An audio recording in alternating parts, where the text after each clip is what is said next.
শুরুতেই তথাগত সম্মুখ সম্বুদ্ধের পাদমূলে বন্দনা নিবেদন করছি। অনলাইন ভিত্তিক করুণা টিভির ধারাবাহিক যে আয়োজন, প্রতি মাসে যে আমরা অনুষ্ঠান নিয়ে আপনাদের সামনে হাজির হই, আজকের এই আয়োজনে আপনাদের সবাইকে আমি নমস্কার এবং স্বাগত জানাচ্ছি। আজকে যে বিষয়টি নিয়ে আপনাদের সামনে আমি উপস্থিত হয়েছি, সেই বিষয়ে আলোকপাত একটু পরে করব। তার আগে আমি আপনাদেরকে একটু ভিন্ন প্রেক্ষাপট বর্ণনা করতে চাইছি। সেটি হচ্ছে, আজকে গত 2-3 দিন ধরে আমি কিছুটা মানসিকভাবে ভারাক্রান্ত। কারণ জানেন, বর্তমান যে পরিস্থিতি সর্বত্র বিরাজমান, তারই পরিপ্রেক্ষিতে আমাদের অনেক পরিচিত জন, কাছের জন এই রোগের দ্বারা আক্রান্ত হচ্ছে। আজকে যে সর্বশেষ তথ্য পেলাম, প্রায় 47,000-এরও অধিক মানুষ ইতিমধ্যেই আক্রান্ত হিসেবে শনাক্ত হয়েছেন। তার মধ্যে প্রায় 650 মানুষ মৃত্যুবরণ করেছে। এটি সত্যি দুঃখ লাগার মতো একটি বিষয়। এরা সরাসরি আমার সাথে সম্পৃক্ত না হলেও কারো না কারো স্বজন। তাহলে এই যে বর্তমান সময়টি আমরা বুঝতে পারছি, সত্যিকার অর্থে আমাদের জন্য একটি দুঃসময় বলা যায়। আজকে সকালবেলাও আমি তেমন কিছু তথ্য এবং খবরাখবর পাই, যার পরিপ্রেক্ষিতে এক পর্যায়ে ভাবছিলাম আজকের অনুষ্ঠানটি স্থগিত করে দিলে ভালো হয়, কারণ মানসিকভাবে আমি সত্যিকার অর্থে ভালো অনুভব করছিলাম না। তারপরও আপনারা অনেকেই আছেন, করোনা টিভির এই ধারাবাহিক আয়োজনে উপস্থিত হন, আমাদের এই অনুষ্ঠানগুলো দেখেন। আপনাদের সেই দায়িত্বের প্রতি, অর্থাৎ আপনাদের যে আগ্রহ, তার প্রতি যে আমাদের দায়িত্ববোধ, তার প্রতি শ্রদ্ধা রেখে আমরা, বলা যায় আপনাদের প্রতি যে আমরা প্রতিশ্রুতিবদ্ধ, সেই পরিপ্রেক্ষিতে কিন্তু আজকে আমি আবারও এই লাইভে আসার সিদ্ধান্ত নিলাম। এখানে আমি যেটি চেয়েছিলাম যে আজকের বিষয়টিতে আমি কোনোভাবেই করোনা বিষয়টি আলোকপাত করব না, কিন্তু পরিস্থিতি এমন হয়ে দাঁড়িয়েছে, করোনা সম্পর্কে না বললেই নয়। কেননা কোনো না কোনো পারিপার্শ্বিক ভাবে বিষয়টি সম্পৃক্ত হয়ে যাচ্ছে। তারপরেও আমরা অপারগ আজকের এই পরিস্থিতির জন্য। আপনাদের প্রতি শ্রদ্ধা রেখে, আপনাদের সেই আগ্রহের প্রতি সম্মান জানিয়ে আজকের এই লাইভ অনুষ্ঠানে আমি এসেছি। এটি আমাদের মূলত মাসিক ধারাবাহিক অনুষ্ঠান, যাকে আমরা করুণা সংলাপ বলে অভিহিত করি। আজকে যে বিষয়টি রয়েছে মূলত হচ্ছে তথ্য প্রযুক্তির যে প্রভাব আমাদের জীবনে, সেটিকে আলোকপাত করে, অর্থাৎ প্রযুক্তির ছোঁয়ায় ধর্ম আলোচনা। এই বিষয়টি কেন আমি আহ নিয়ে এসেছি বা এই ধরনের নামকরণ কেন করেছি, সেটি আপনাদেরকে একটু বর্ণনা করি। আমাদের জীবনটা অনেকটা তথ্য প্রযুক্তির উপর নির্ভরশীল, অর্থাৎ প্রযুক্তি নির্ভর একটি জীবন বলা যেতে পারে। কিন্তু বিগত কিছুদিন ধরে, বিশেষ করে করোনাকালীন সময়টা শুরু হওয়ার পর, আরো কিছুদিন গত হওয়ার পরে দেখছি যে অনলাইনে মানুষ অনেক বেশি নির্ভরশীল। অর্থাৎ অনলাইনের মাধ্যমে মানুষ যে সামাজিক দূরত্ব সৃষ্টি হয়েছে, সেটি সামাজিক দূরত্ব বজায় রেখে অনলাইনের মাধ্যমে যোগাযোগটা ধরে রেখেছে। এবং বিগত কয়েকদিন ধরে যা দেখছি যে অনলাইনে অনেক বেশি লাইভ প্রোগ্রাম হচ্ছে, অনেক বেশি ধর্ম আলোচনা, সামাজিক অনুষ্ঠান আদি সবকিছু সুসম্পন্ন হচ্ছে। বলা যায় মানুষ সামাজিক দূরত্বে চলে গেলেও এই তথ্য প্রযুক্তির মাধ্যমে একে অপরের সাথে একটি সুসম্পর্ক বিদ্যমান রেখেছে, একে অপরের সাথে সংযুক্তিটা ধরে রেখেছে। সেই অনুসারে বিভিন্ন অনুষ্ঠান আদি হচ্ছে, ধর্মীয় আলোচনা হচ্ছে, ধর্মীয় দেশনা আদি হচ্ছে। তার পরিপ্রেক্ষিতে আমি চিন্তা করলাম এবারের অনুষ্ঠানটি বলা যেতে পারে প্রযুক্তির উপর নির্ভরশীল।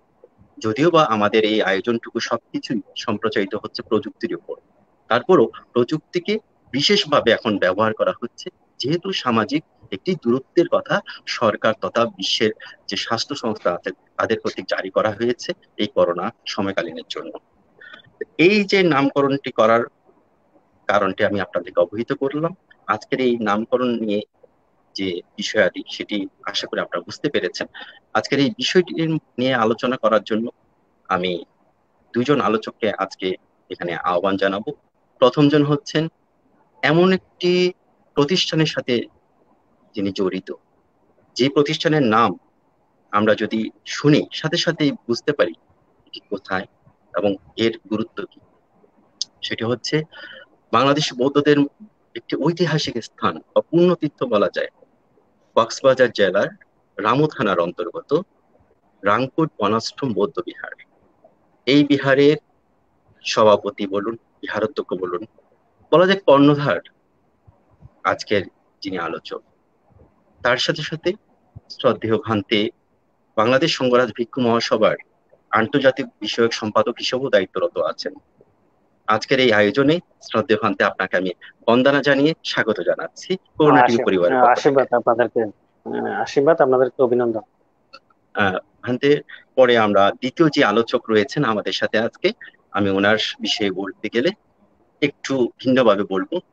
বাংলায় অনুবাদিত ত্রিপিটককে বিগত 1 বছরের মধ্যে বাংলাদেশের আনাচে কানাচে থেকে শুরু করে বিশ্বের বিভিন্ন দেশে পৌঁছে দেওয়ার যে নেপথ্য কারিগর, অর্থাৎ যিনি ভূমিকা রেখে চলেছেন অক্লান্ত পরিশ্রমের মাধ্যমে, তিনি হচ্ছেন ত্রিপিটক রিসার্চ সোসাইটির সম্মানিত সভাপতি তথা কর্ণধার বললে ভুল হবে না। আমি সেই উজ্জ্বল বড়ুয়া বাসু মহোদয়কে আমাদের আজকের এই আয়োজনে নমস্কার জানিয়ে আমি ওনাকে স্বাগত জানাচ্ছি। দাদা, আপনাকে আমাদের এই আয়োজনে স্বাগত।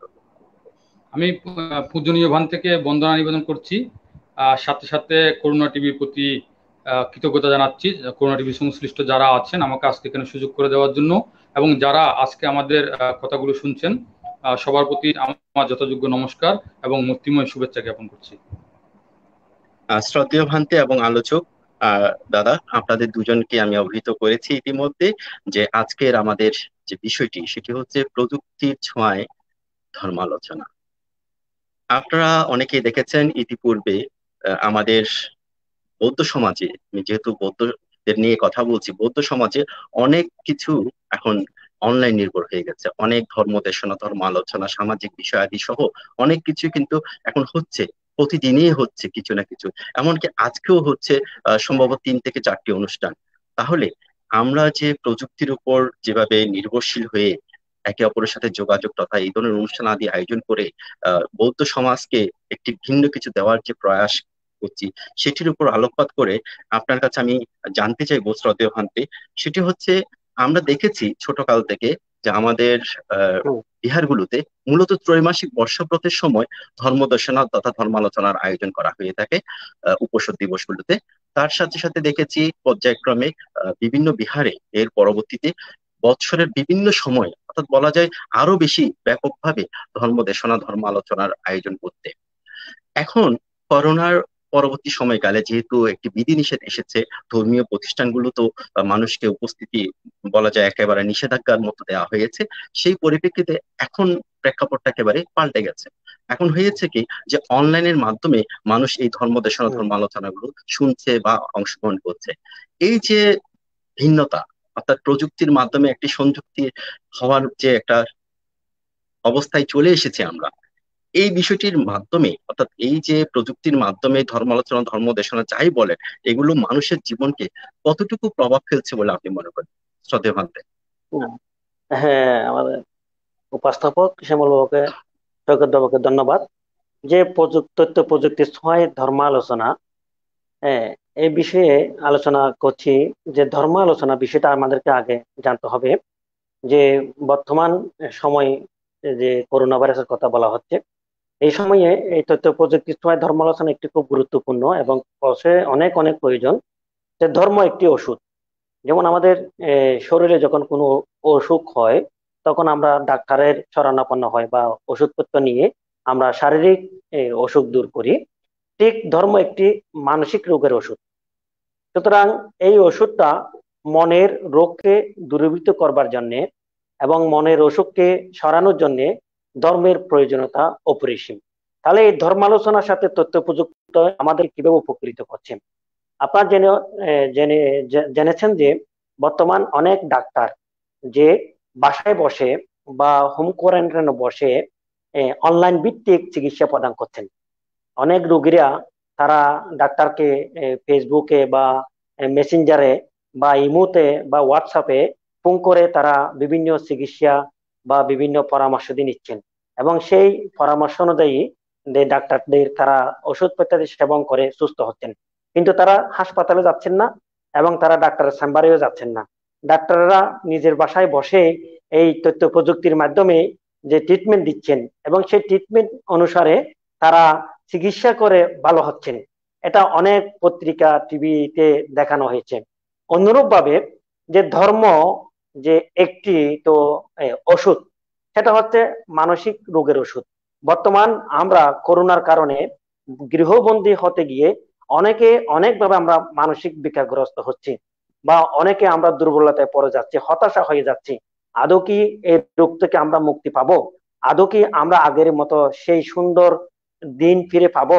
আদৌ কি আমরা সুস্থ হব? এবং কোন মুহূর্তে, যে কোনো একটা সময়ে আমিও কি এই করোনা রোগে আক্রান্ত হতে পারি, বা আমার পরিবার বা আমার আত্মীয় স্বজন কি সুস্থ থাকবে? তার মধ্যে যখন আমরা খবর পাচ্ছি যে কোনো আত্মীয় এই করোনা রোগে আক্রান্ত হচ্ছে বা এই করোনা রোগে মারা যাচ্ছে, তখন আমরা আরো বেশি ভীত হচ্ছি, আমরা আরো বেশি ভয়ে পড়ে যাচ্ছি। তাহলে এই মুহূর্তে যদি আমরা একটু এই ধর্ম আলোচনার দিকে যাই, বা এই ধর্ম কোনো ভিক্ষুদের কর্তৃক বা কোনো বিদজ্ঞ জ্ঞানী পণ্ডিত ভিক্ষুর মাধ্যমে বা কোনো জ্ঞানী গৃহী দায়কের মাধ্যমে এই বুদ্ধের দর্শন ও ধর্ম, এই বিষয়গুলো যখন আমরা শ্রবণ করব বা আলোচনা করব, সেখানে আমরা কিছু উৎসাহ, অনুপ্রেরণা এবং বুদ্ধের যে অনিত্য দুঃখ অনাত্মাবাদ বা বুদ্ধের যে দর্শন বা বুদ্ধের যে চতুরার্য সত্য, আধ্যাত্মিক মার্গ, এগুলো যখন আমরা একটু শুনবো, তখন আমরা আশার আলো পাবো। ওই হতাশা থেকে আমরা মুক্তি পেতে পারি, ওই ভয় থেকে আমরা ক্ষণিকের জন্য হলেও রক্ষা পেতে পারি। ওই যে আমরা বিতস্ত এবং যে আমরা চারিদিকে মানসিক যে একটি পেশার, সেখান থেকে আমরা কিছুটা হলেও রক্ষা পেতে পারি। তাই এই তথ্য প্রযুক্তির ছোঁয়ায় যে ধর্মালোচনার গুরুত্বটা খুব প্রয়োজন হয়েছে। যে বর্তমান লকডাউনে আমি আমার একটা কথা বলি, যে গত সপ্তাহে এখানে একটা সংঘাত হয়েছে। আপনারা জানেন বাংলাদেশের রাংপুর একটি ঐতিহাসিক স্থান, এখানে প্রায় সময় সংঘাত হয়, এখানে প্রায় সময় এই অষ্টপরিষ্কার দান হয়। তো এই অষ্টপরিষ্কার দান সংঘাত যে বিভিন্ন জনের উদ্দেশ্য আকাঙ্ক্ষা নিয়ে করে থাকে, লকডাউনের কারণে এখন এখানে আসতে পারছেন না। তো চট্টগ্রাম জিউসি মোড় থেকে একজন গায়ক শ্যামল বাবু আমাকে ফোন করে বললেন, বান্তে রাংপুরে তো আমার একটা সংগঠন করার ইচ্ছা, কিন্তু যেতে পারছি না, সেটা কিভাবে করতে পারি? আমি তাকে সহজ একটা প্রস্তাব দিলাম বা পরামর্শ দিলাম যে আপনি লাইভের মাধ্যমে পঞ্চশীল নিতে পারেন, আপনি তথ্য প্রযুক্তির সাহায্যে আপনি সংগঠন উৎসর্গ করতে পারেন, অষ্টপরিষ্কার দান উৎসর্গ করতে পারেন, বা আপনার মা বাবার উদ্দেশ্যে বা যে উদ্দেশ্যে যে আকাঙ্ক্ষা নিয়ে আপনার সংগঠন, সেটা সারতে পারেন। ঠিক সেইভাবে তিনি এখানে অষ্টপরিষ্কার সংগঠন করলেন, কিন্তু শারীরিক আসে নাই, কিন্তু তিনি মানসিক এসেছেন। এসেছেন কিসের মাধ্যমে? তথ্য প্রযুক্তির মাধ্যমে। তিনি পঞ্চশীল নিয়েছেন, সংগঠনের মন্ত্র বলেছেন, আমরা ভিক্ষু সংঘের এখানে আসনে বসেছি, অষ্টপরিষ্কার ছিল, স্বয়ং আদি ব্যবস্থা করা হয়েছিল। এই তথ্য প্রযুক্তির মাধ্যমে তিনি ধর্ম দেশনা শ্রবণ করেছেন, সংগঠনে আনুষ্ঠানিক শ্রবণ করেছেন। পরে গিয়ে তিনি বললেন যে বান্তে আমি অনেক প্রীত হয়েছি, আমি আগের চেয়ে অনেক মানসিক এখন সবল হয়েছি, যে আমি একদিকে করোনার যে দুর্দশা বা আতঙ্কিত সংবাদ, তার মধ্যে যে সংগঠন করতে পেরে, পুণ্য অর্জন করতে পেরে, যে আমি নিজেকে এখন অনেক সুখী এবং অনেক সুস্থ মনে করছি। যে তথ্য প্রযুক্তির মাধ্যমে যে আমরা ধর্মীয় বা সুযোগ পাচ্ছি এবং এগুলো যে আমরা করতে পারছি লাইভের মাধ্যমে, এগুলো আমি নির্দ্বিধায় বলতে পারি এগুলো মানুষের উপকার হচ্ছে এবং এই দুঃসময়ে একটি মহা ওষুধ হিসেবে এটা দাঁড়িয়েছে। সুতরাং তথ্য প্রযুক্তির ছোঁয়ায় ধর্মালোচনার কোনো বিকল্প নাই, যেটি অত্যন্ত প্রয়োজন। কৃতজ্ঞতা জানাচ্ছি। সুন্দর করে বলা যায় একটি উদাহরণ উপস্থাপন করার মাধ্যমে আপনি তথ্য প্রযুক্তির যে উপকারিতা, অর্থাৎ আজকে যে আমাদের নামকরণ প্রযুক্তির ছোঁয়ায় যে ধর্মালোচনা, সেটিকে একেবারে যথার্থভাবে মানুষের কাছে বুঝার সুবিধার্থে পৌঁছে দিয়েছেন আপনার বিষয়বস্তুগুলো। আপনার প্রতি আমি কৃতজ্ঞ। সুপ্রিয় দর্শক, আমাদের এই আলোচনা চলবে, আমরা চলমান থাকবো। আপনারা যদি কেউ কোনো কিছু জানতে চান, আপনাদের যদি কোনো জিজ্ঞাসা থাকে, তাহলে সেটি আপনি আমাদের এখানে কমেন্ট করার মাধ্যমে জানাতে পারেন। আমরা পরবর্তী সময়ে, অর্থাৎ আমাদের এই আলোচনার একটি পর্যায়ে গিয়ে আপনাদের সেই প্রশ্নের উত্তরগুলো, অর্থাৎ জিজ্ঞাসা যদি থাকে, সেটি আমাদের আলোচক দ্বয়ের কাছে উপস্থাপন করার মাধ্যমে চেষ্টা করব সেটি যথাযথভাবে প্রদান করার। এবারে চলে যাব আমাদের দ্বিতীয় যে আলোচক আছেন, বাবু উজ্জ্বল বড় বাসু।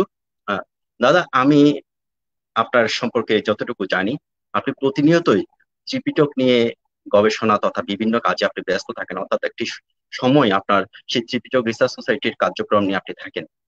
এখানকার যে সদস্যগণ আছেন, সবাই মূলত এই ত্রিপিটকের কার্যক্রমের সাথে সম্পৃক্ত। এই যে কাজগুলো করার সাথে সাথে অর্থাৎ ত্রিপিটকের অনেক গভীর বিষয়গুলো জানার সুযোগ আপনার হয়েছে। তার পরিপ্রেক্ষিতে এই ধর্মালোচনা করার মাধ্যমে, অর্থাৎ আজকে যে আমরা নামকরণ করেছি প্রযুক্তির ছোঁয়ায় ধর্মালোচনা, এই ধর্মালোচনা করার মাধ্যমে আপনি মৌলিক যে বিষয়াদিগুলো, অর্থাৎ বৌদ্ধ ধর্মের যে মৌলিক বিষয়াদিগুলো কি আছে বলে মনে করেন, সেটি কি যথাযথভাবে মানুষের কাছে এই ধর্মালোচনার মাধ্যমে পৌঁছাচ্ছে? যদি না পৌঁছে থাকে তাহলে সেগুলো কি, এবং কিভাবে আপনি সেগুলো সকলের সামনে উপস্থাপন, আজকে আমাদের দর্শকদের সামনে একটু যদি বর্ণনা করেন দাদা।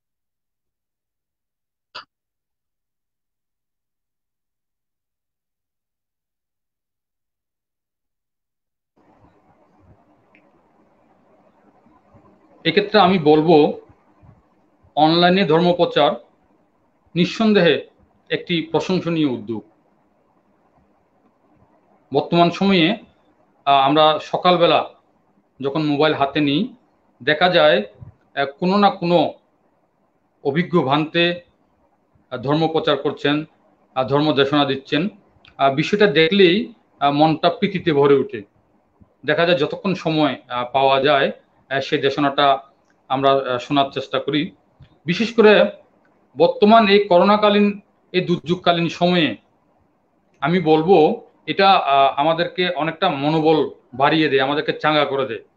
আমরা যদি বিজ্ঞানের দৃষ্টিকোণ থেকেও দেখতে যাই, সেখানে দেখা যায় কোন একজন ব্যক্তি অসুস্থতার কারণে যতটুকু না রোগাগ্রস্ত হয়ে যান বা ভেঙে পড়েন, তার চেয়ে বেশি ভেঙে পড়েন যদি ওনার মনোবল হারিয়ে যায়। অর্থাৎ মনোবলটা আপনার রোগ প্রতিরোধ ক্ষমতা বৃদ্ধি এবং হ্রাসে সহায়তা করে। তো পূজনীয় ভান্তেদের বিভিন্ন সদ্ধর্ম দেশনা যখন আমরা অনলাইনে শুনতে পাই, তখন আমাদের মনোবলটা বেড়ে যায়, অর্থাৎ আমাদের রোগ প্রতিরোধ ক্ষমতাও সাথে সাথে বেড়ে যায় বলে আমি মনে করি। সেক্ষেত্রে সেই দৃষ্টিকোণ থেকে আমি বলবো অনলাইনে ধর্মপ্রচার নিঃসন্দেহে একটি প্রশংসনীয় উদ্যোগ, এবং বর্তমান সময়ে এটা অতীব প্রয়োজন এবং জরুরি। শুধু তাই নয়, আমরা যদি একটু এই যে অল্প কদিন আগে বুদ্ধ পূর্ণিমার মতো দিনটি আমরা বুদ্ধ বিহারে না গিয়ে আমাদেরকে ঘরে বসে কাটাতে হয়েছে।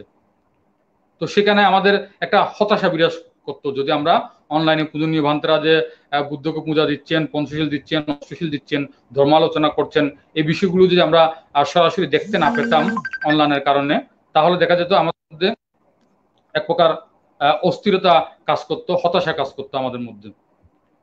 কিন্তু এই অনলাইনে ধর্মপ্রচারের কারণে সেটা অনেকাংশে দূরীভূত হয়েছে বলে আমি মনে করি। কিন্তু আপনি যে প্রশ্নটি করেছেন, এখানে একটা শব্দ আপনি ব্যবহার করেছেন, মৌলিক বৌদ্ধ ধর্মের কথা বলেছেন। যদি মৌলিক বৌদ্ধ ধর্মের কথা বলতে হয়, সেক্ষেত্রে আমার একটু দ্বিমত আছে। সে দ্বিমতটা হচ্ছে এই কারণেই, মৌলিক বৌদ্ধ ধর্মের কথা যখন বলতে যাই আমরা, সেক্ষেত্রে অবশ্যই আমাদেরকে 37 প্রকার বুদ্ধিপক্ষীয় ধর্মের কথা বলতে হবে। সেই 37 প্রকার বুদ্ধিপক্ষীয় ধর্মগুলো হচ্ছে 4 স্মৃতিপ্রস্থান, 4 সম্মুখ প্রদান, 4 ঋদ্ধিপাদ, পঞ্চ ইন্দ্রিয়, পঞ্চবল, সপ্ত বুদ্ধঙ্গ এবং আর্য অষ্টাঙ্গিক মার্গ।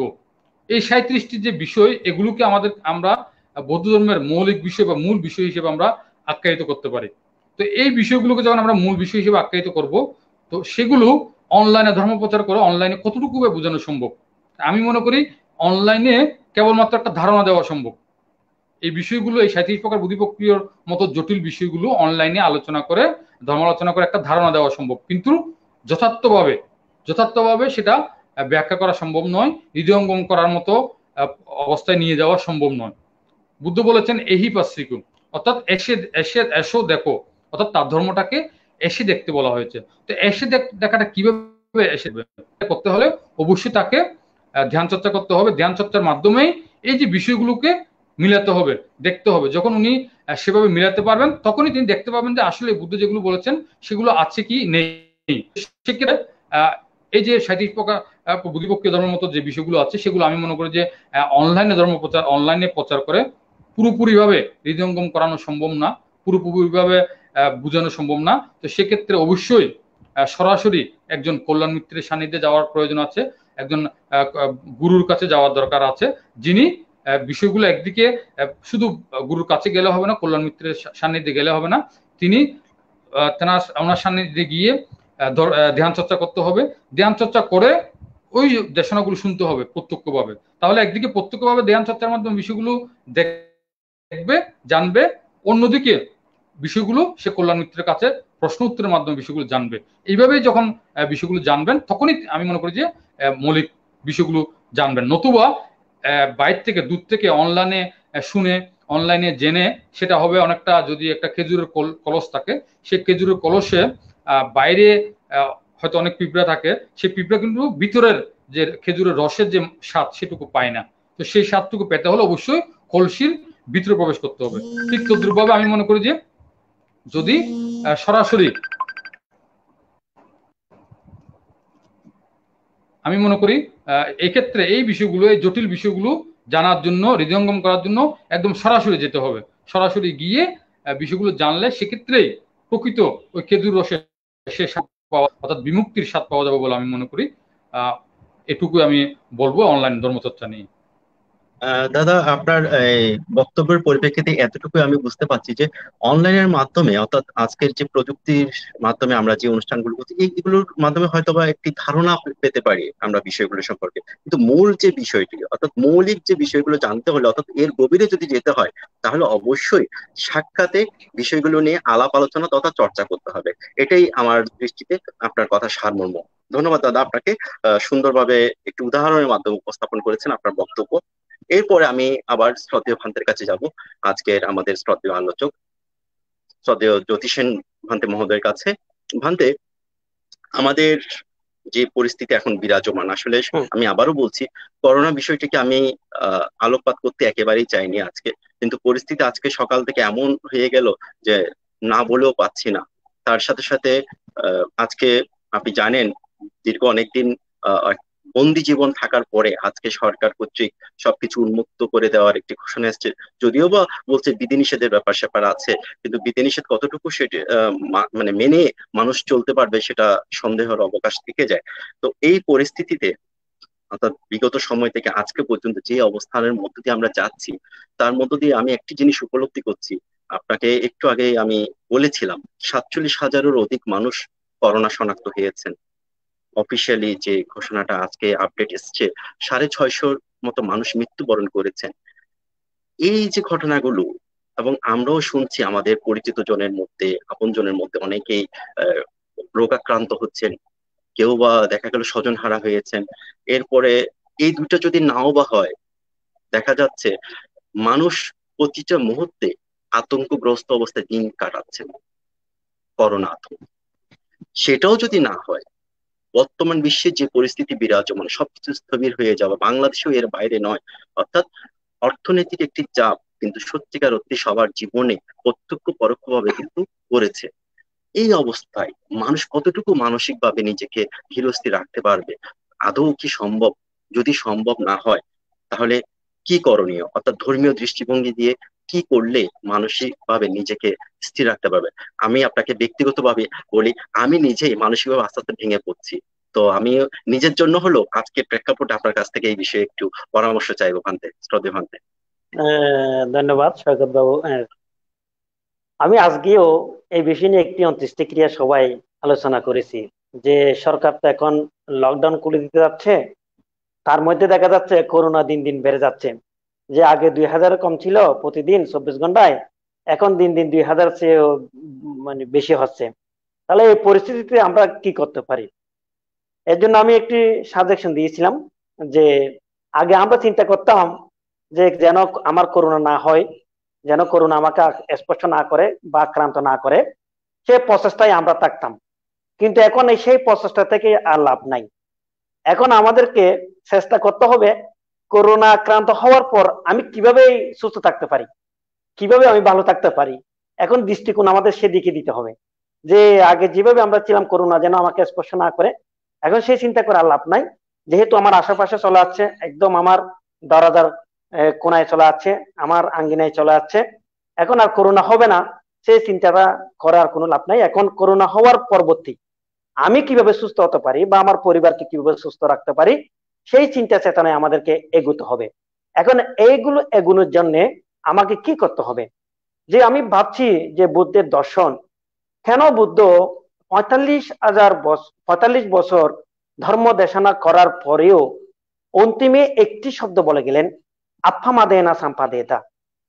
কি ভগবান বুদ্ধ কি এই 45 বছর ধর্ম প্রচারের শব্দটি কি বলেনি? নিশ্চয় বলেছিলেন।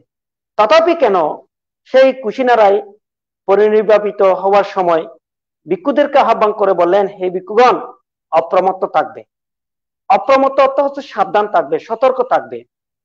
এই কথাটা বর্তমান বেশি প্রয়োজন হয়ে দাঁড়িয়েছে, যে আমাদেরকে অবশ্যই সবকিছুর সাথে মোকাবেলা করতে হবে। যেমন করোনা এসেছিল আজ থেকে 100 বছর আগে, সার্স মাস এগুলো এসেছিল, তখন মানুষ এগুলো মোকাবেলা করে কিভাবে আবার তারা সুন্দর জীবনযাপন করেছিল। দেখবেন এই করোনা রোগটা সামনে এমন একটা বিষয় হয়ে দাঁড়াবে যে এটা আমাদের একদম মানে পরিচিত হয়ে যাবে, মানে একদম কাছের হয়ে যাবে। যে আগে প্রথম একজন কেউ করোনা আক্রান্ত হয়েছে শুনলে আমরা যেভাবে বিতস্ত হতাম, ভয় করতাম, যে বাড়িতে কোনো করোনা রোগী আছে বা শুনলে আমরা সেই পথ দিয়ে এসে বাড়ির আশেপাশে দিয়ে কেউ যেতাম না। কিন্তু এখন দেখা যাচ্ছে স্বাভাবিক এটা মেনে নিচ্ছে মানুষ, মানুষের কাছে এটা স্বাভাবিক হয়ে যাচ্ছে। কারণ করোনা কাকে আক্রান্ত করছে না? বাংলাদেশের ধনাঢ্য ব্যক্তি থেকে আরম্ভ করে, বিশ্বের বিভিন্ন প্রধানমন্ত্রী থেকে আরম্ভ করে, এবং বিভিন্ন হুজুর পুরোহিত থেকে আরম্ভ করে, দেওখান দেখা যাচ্ছে মহাদানী একজন যে বৌদ্ধ ভিক্ষু তিব্বতের বা ভিয়েতনামের, তিনিও আক্রান্ত হয়েছিলেন, ইভেন মৃত্যুও বরণ করেছেন। হ্যাঁ, তাই এখন কাকে আক্রান্ত করে নাই এই করোনা? সবাইকে তো আক্রান্ত করছে, কিন্তু মৃত্যুর হার কত? মৃত্যুর হার চেয়ে তো সুস্থ হার বেশি। সুতরাং আমরা এখন যদি এই করোনাকে নিয়ে যদি সন্ত্রস্ত হই, ভীতগ্রস্ত হই, বা আমার হাত পা যদি কেঁপে কেঁপে থাকে, বা আমার মন যদি শক্ত না থাকে, তাহলে আমি ওই শারীরিক ভাবে মরার আগে মানসিক ভাবে মরে যাবো। একটা কথা আছে না, বনের বাঘে না খাওয়ার আগে মনের বাঘে খেয়ে ফেললো। সেটা যদি হয়ে থাকে তাহলে আমার জীবন চলার পথ স্থমিত হয়ে যাবে, বন্ধ হয়ে যাবে। তাহলে আমাকে কি করতে হবে? আমাকে সাহস রাখতে হবে, এটাকে স্বাভাবিক হিসাবে মনে করতে হবে।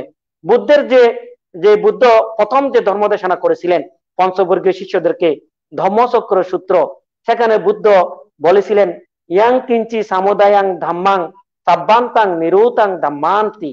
অর্থাৎ হে ভিক্ষুগণ, পৃথিবীতে যার উৎপত্তি আছে তার বিনাশ আছে, যার শুরু আছে তার শেষ আছে, যার সৃষ্টি আছে তার ধ্বংস আছে।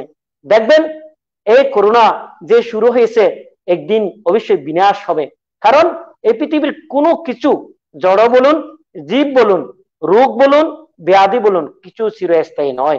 এই রোগের একদিন ওষুধ অবশ্যই আবিষ্কার হবে। তবে যতদিন আবিষ্কার হচ্ছে না, বেশ দিন যতদিন পর্যন্ত আমাদের হাতে আসছে না, ততদিন আমাদেরকে একটু সতর্ক থাকতে হবে। বুদ্ধের যে শেষ অন্তিম দেশনা উপদেশ, যে অপ্রমত্ত, সেই অপ্রমত্ত আমাকে অবশ্যই অবলম্বন করতে হবে, এবং সেই বিষয়ে সতর্ক থাকতে হবে।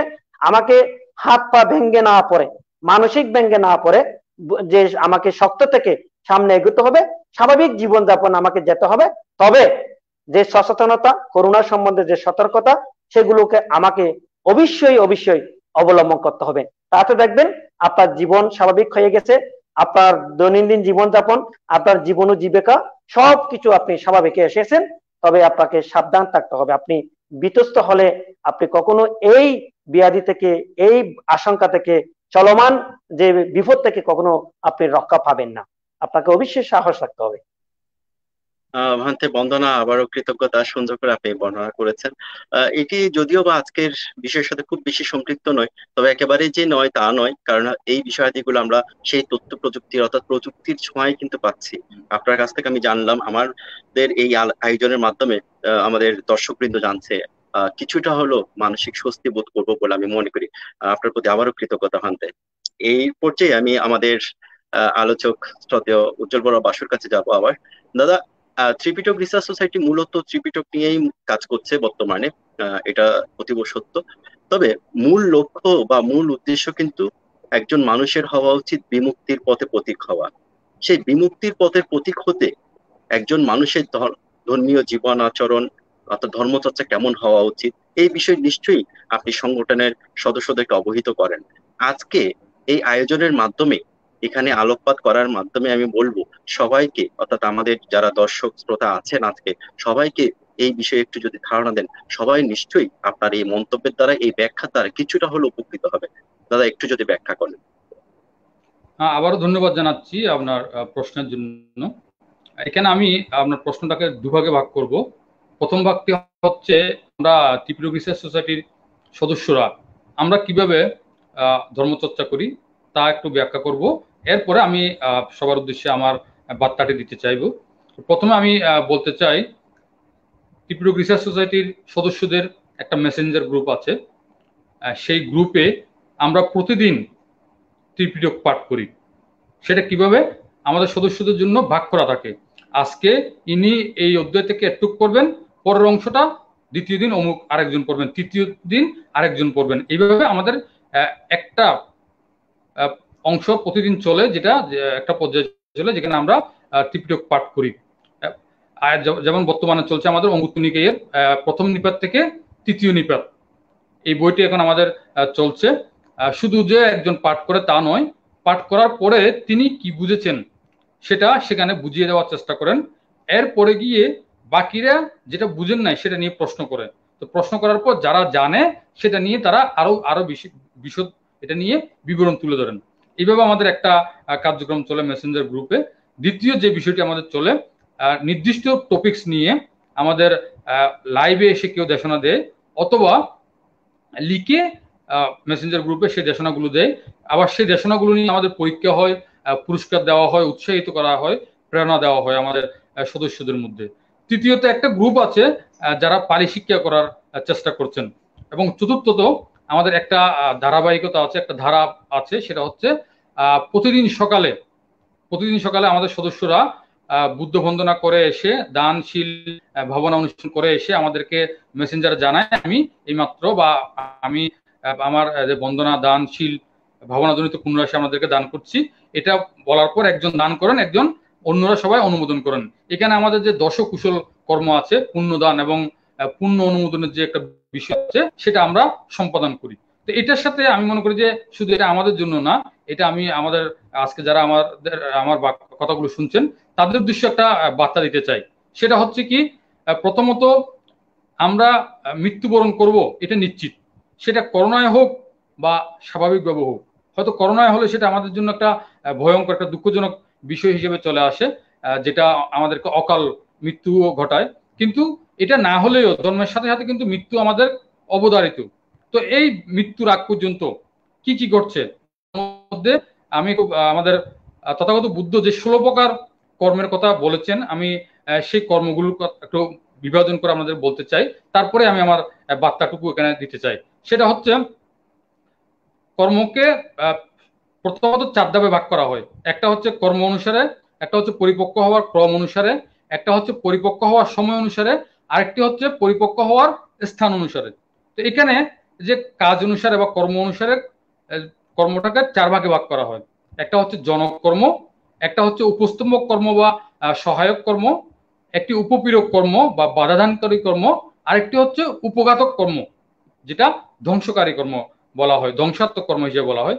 দ্বিতীয়টি হচ্ছে পরিপক্ক হওয়ার ক্রম অনুসারে 4 ভাগে ভাগ করা হয়: গুরু কর্ম, মরণাসন্ন কর্ম, আচরিত কর্ম, সংরক্ষিত কর্ম।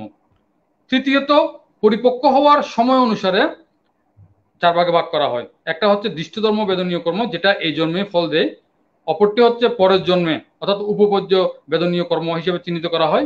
তৃতীয়টি হচ্ছে অপরপর্য বেদনীয় কর্ম, যেটি তৃতীয় জন্ম থেকে একদম আপনার আনির্বাণ কাল অবধি যে কোনো সময় এটা ফল দিতে পারে।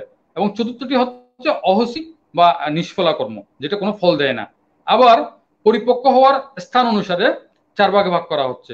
একটা হচ্ছে অকুশল কর্ম, আরেকটি হচ্ছে কামভূমির কুশল কর্ম, একটি সূক্ষ্ম রূপভূমির কুশল কর্ম, এবং চতুর্থটি হচ্ছে অরূপভূমির কুশল কর্ম। তো আমি এখানে 16 প্রকার কর্ম বলার একটা কারণ আছে। সে কারণটা হচ্ছে, আমরা যখন আমি যেটা শুরু করেছিলাম মৃত্যু দিয়ে, আমরা যখন মৃত্যুবরণ করব, মৃত্যুবরণ করার পূর্বে আপনাকে যে কর্মটি প্রথমে বিভাগ দিবে সেটা হচ্ছে গুরুকর্ম। সে গুরুকর্ম কি? যে পঞ্চ আনন্তরিক কর্মগুলো, অর্থাৎ মাতৃহত্যা, পিতৃহত্যা, অর্হত হত্যা, দেশচিত্তে বুদ্ধের শরীর হতে রক্তপাত এবং সঙ্গবেদ। তো আমরা যারা সাধারণত মৃত্যুবরণ করি, খুব কম সংখ্যক মানুষই আছে যারা এই আনন্তরিক কর্মগুলো করে থাকে।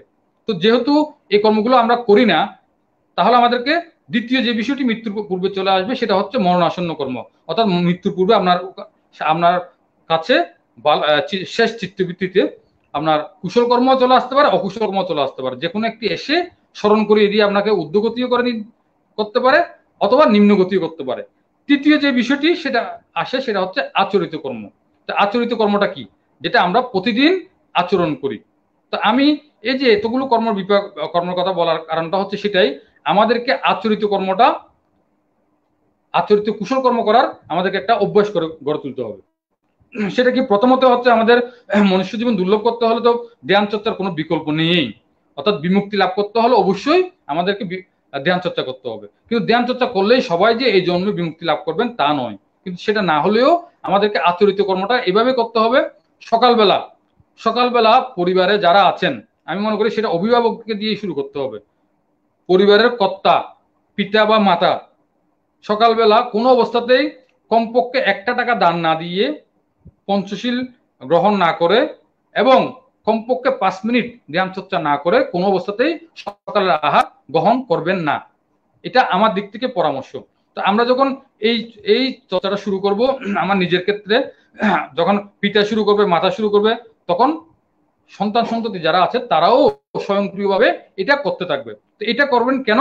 ওই যে বললাম, আপনি যখন মৃত্যুবরণ করবেন, মৃত্যুবরণ করার পূর্বে যখন আপনার গুরুকর্ম কাজ দেবে না, কোনো কারণে মনসান্ন কাজ দেবে না, তখন অবশ্যই আপনার এই আচরিত কর্মটি এসে আপনাকে বিপাক দেবে।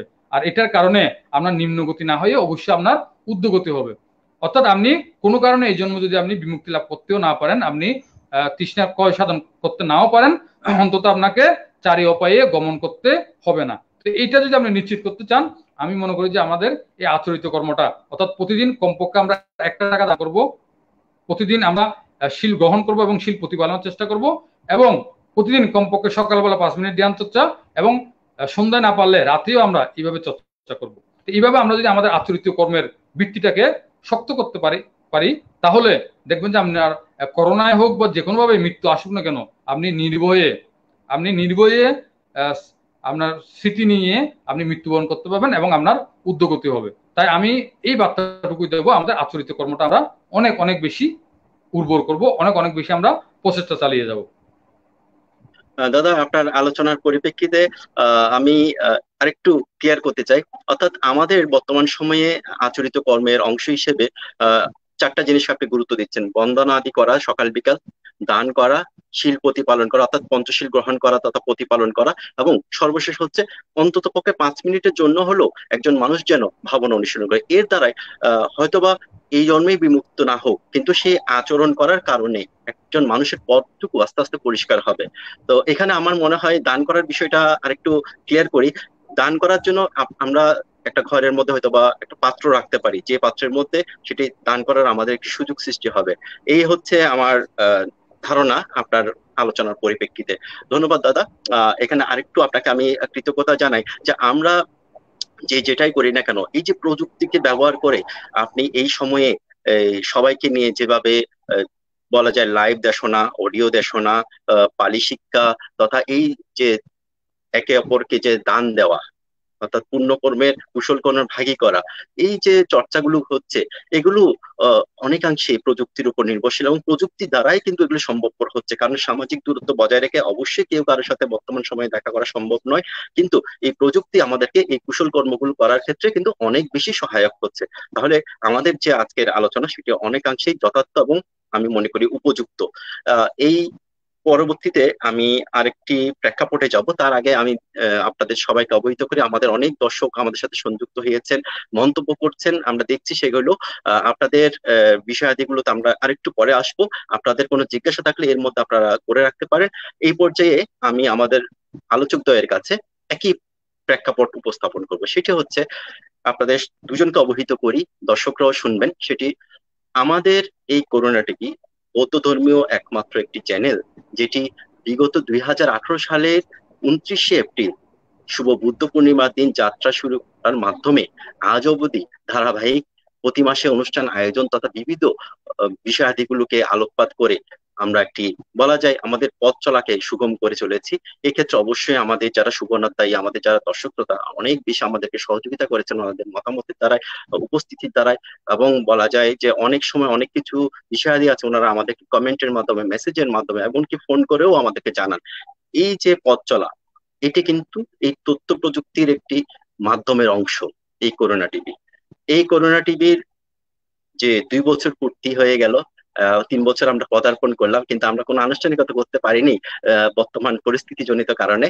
তো আমি আপনাদের উভয়ের কাছে জানতে চাইবো এই প্রেক্ষাপটে, করোনা টিভি যে অনুষ্ঠানটি ইতিমধ্যে সম্প্রচার করেছে বা বিভিন্নভাবে আয়োজন করেছে, তার পরিপ্রেক্ষিতে আর কি কি বিষয়াদিগুলো সংযুক্ত করলে আমাদের ব্যক্তিগত জীবন, পারিবারিক জীবন এবং সামাজিক জীবন তথা সার্বিকভাবে সকলের মঙ্গলময় হবে বলে আপনার মনে করেন?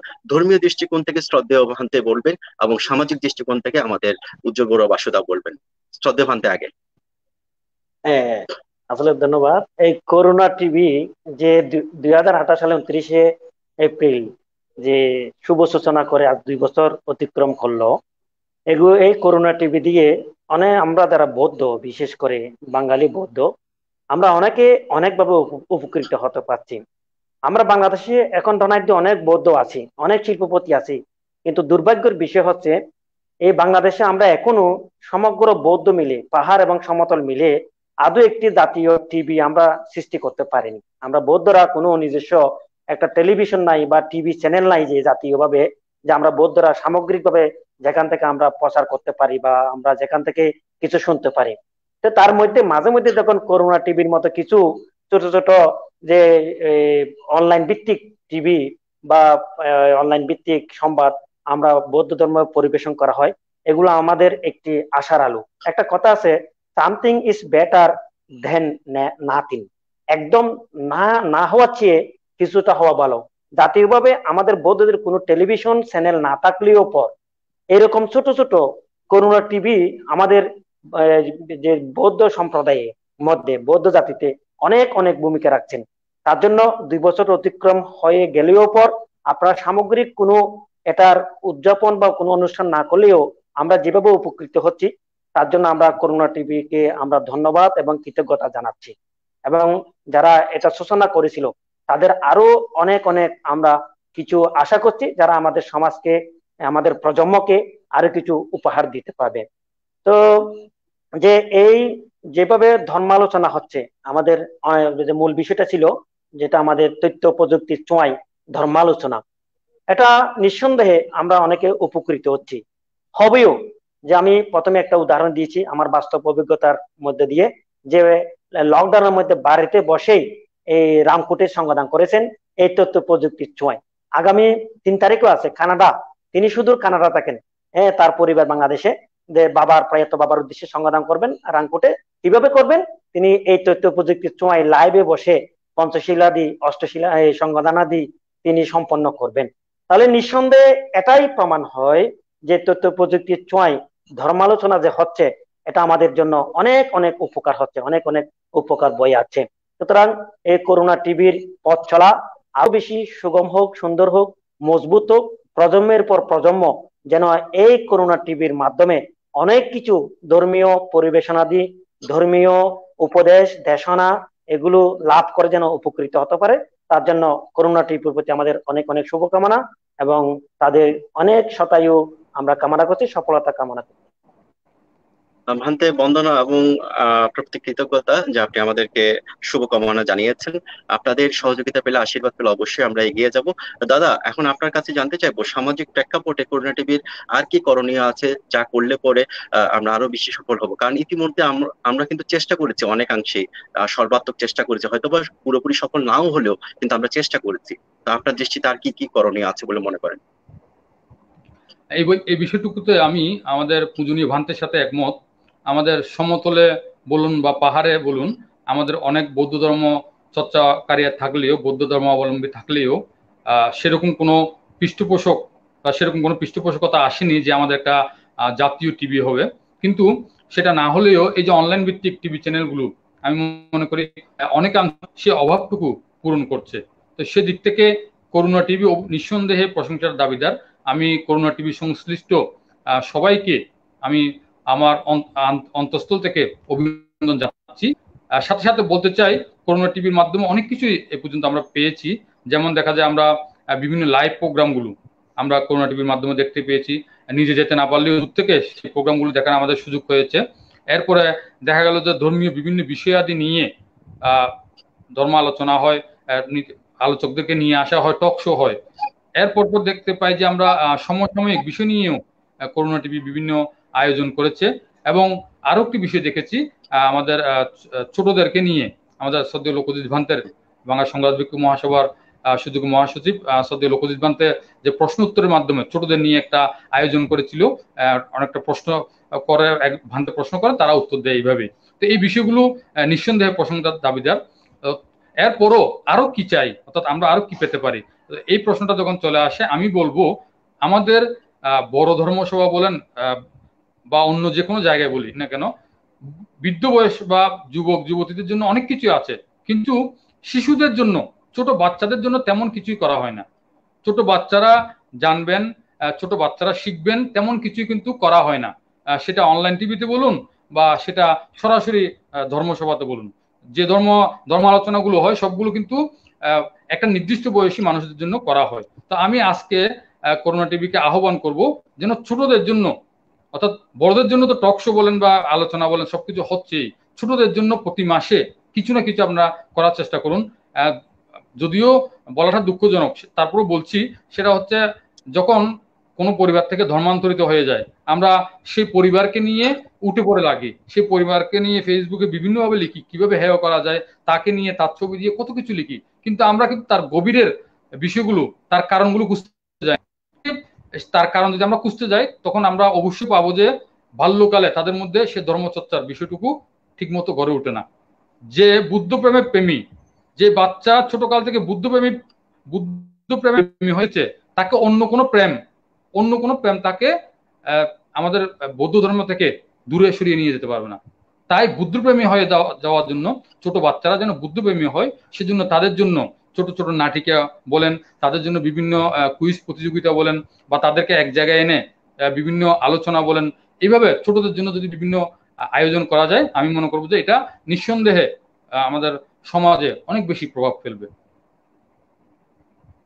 দাদা, এই সাথে আমি যদি সংযুক্ত করি, যেমন আমাদের যে জাতকগুলো আছে, ছোট ছোট জাতকগুলো আছে, সেগুলোকে আমরা হয়তো বা সম্পৃক্ত করতে পারি ছোটদেরকে আকৃষ্ট করার জন্য। তাহলে কি হবে, ছোট কাল থেকে তার মনের মধ্যে ধর্মীয় বীজ এবং বুদ্ধির প্রতি যে শ্রদ্ধা, সেটি বপন করে দেওয়া অনেকাংশে সম্ভব। তবে শ্রদ্ধেয় ভান্তে এবং বাসুদা, আপনাদের দুজনকে অবহিত করি এবং আমাদের দর্শকদেরকেও, আমাদের আগামীতে পরিকল্পনা আছে বাংলাদেশ তথা বিভিন্ন জায়গায় যে আমাদের তীর্থস্থানগুলো আছে, অনেক তীর্থস্থান আছে যেগুলো কিনা আমরা জানি না, অনেকেই কিন্তু দেখেনি, যায়নি। চারি মহাতীর্থের কথা বাদ দিলাম, আরো অনেক কিছু আছে। এমনকি আমাদের বাংলাদেশের মধ্যে অনেক জায়গায় কিন্তু আমাদের সবার যাওয়া হয়নি।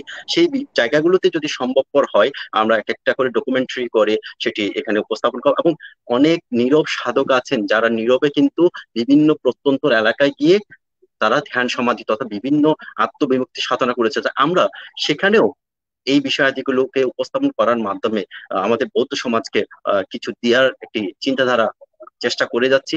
আপনারা দুজন আজকে আছেন, আমাদের পাশে থাকবেন, এভাবে শুধু মতামত দিয়ে নয়, আমাদেরকে আরো বেশি উৎসাহিত করবেন, আমাদেরকে আরো বেশি সহযোগিতা করবেন। আশা করি আমরা অবশ্যই সেই কাঙ্ক্ষিত লোকে পৌঁছাতে পারবো। ধন্যবাদ শ্রদ্ধেয় ভান্তে এবং আমাদের শ্রদ্ধেয় দাদাকে। এবারে আমাদের অনেক দর্শক আছেন এখানে মন্তব্য করছেন, তাদের একটু মন্তব্য দেখে আসি। একজন লিখেছেন জুসি বড়ুয়া, আমরা ইউটিউবে যে কোনো কিছু সার্চ দিলে পেয়ে যায় খুব সহজে, এমনকি যিনি নাম লিখেও সার্চ দিলে কিছু না কিছু চলে আসে। পালি শিক্ষার কোনো ভিডিও নেই যা থেকে আমরা পালি শিক্ষার উচ্চারণ গুলো শিখতে পারি, যদি আমরা সূত্রপাত ইউটিউবে পাই। বা আমাদের তো এখন সম্ভব না বিহার গিয়ে সঠিক উচ্চারণটা শিক্ষা নেওয়া।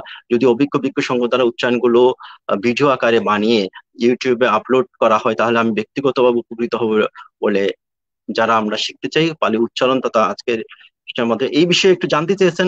দাদা, আপনি কিন্তু এই বিষয়ে মন্তব্য করেছেন, বাসুদা আপনি যদি একটু মন্তব্য করেন ওনার এই প্রশ্নের পরিপ্রেক্ষিতে জুসি বড়ুয়াকে।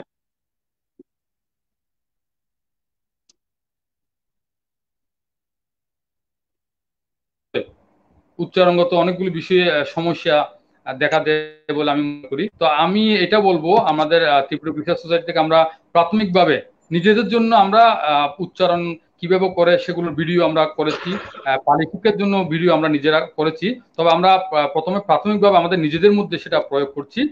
আশা করছি আমরা খুব শীঘ্রই সেগুলো সবার জন্য মুক্ত করে দেব। আর যখন সবার জন্য উন্মুক্ত করে দেব, তখন জুসি বড়ুয়ার মতো যারা আছে, যারা আগ্রহী যে পালি উচ্চারণ শিখবেন বা পালি শিক্ষাটা কিভাবে করতে হয় এগুলো সম্পর্কে যারা আগ্রহী, তারা সবাই উপকৃত হবেন ত্রিপিটক রিসার্চ সোসাইটির মাধ্যমে, এই আশাবাদ ব্যক্ত করছি। এখানে একজন মন্তব্য করেছেন অংশুপ্রিয় মার্মা, আহ তো এটা শ্রদ্ধেয় ভান্তের প্রতি করেছেন। ভান্তে থাইল্যান্ডের বৌদ্ধদের জন্য থাইল্যান্ডের ভাষায় কিছু দেখাশোনা করেন। ভান্তে একটা লাইন যদি বলে দেন থাইল্যান্ডের যারা আছেন ওনাদের প্রতি। Sawadi tong ratri to tukon sawadi mai to ni covid corona to antalai mak to yu ti ban ko di kwa to wa mi tivi mi turatat mi alai bang ko du dai logo tukon to ni yu ban phong ko lu bang bala phong kui kap yom ti ประเทศไทย phong ko mi yom lai kon แปลว่าผมอยู่ประเทศไทยหลายปีผมเรียนบาลีด้วยก็ทุกคนสวัสดีก็ไม่ต้องคิดไม่ต้องกลัวเรื่องโควิดเพราะว่าก็ดูแลแอนแล้วก็รักษาแอนแล้วก็ไม่มีปัญหาแล้วก็ตลอดเวลาล้างมือแล้วก็ดื่มน้ำร้อนแล้วก็นอนสบายก็ดีมากเลยครับ ভান্তে কি বলেছেন আমি ঠিক বুঝিনি, তবে না ভান্তে আমরা সময়ের প্রতি দৃষ্টি রেখে বলছি। যিনি প্রশ্ন করেছেন অংশুপ্রিয় মার্মা, ওনার ইচ্ছেটুকু পূরণ হয়েছে বলে আমি মনে করছি। আমাদের একজন একদম নিয়মিত দর্শক রয়েছেন আকাশ বড়ুয়া বাবুন দাদা, আপনার উপস্থিতি আমাদেরকে অনুপ্রাণিত করে। শ্রদ্ধেয় ভান্তের প্রতি উনি বন্দনা জানিয়েছেন এবং বাসুদাকে উনি নমস্কার জানিয়েছেন। দাদা আপনার প্রতি নমস্কার, কৃতজ্ঞতা জানাচ্ছি।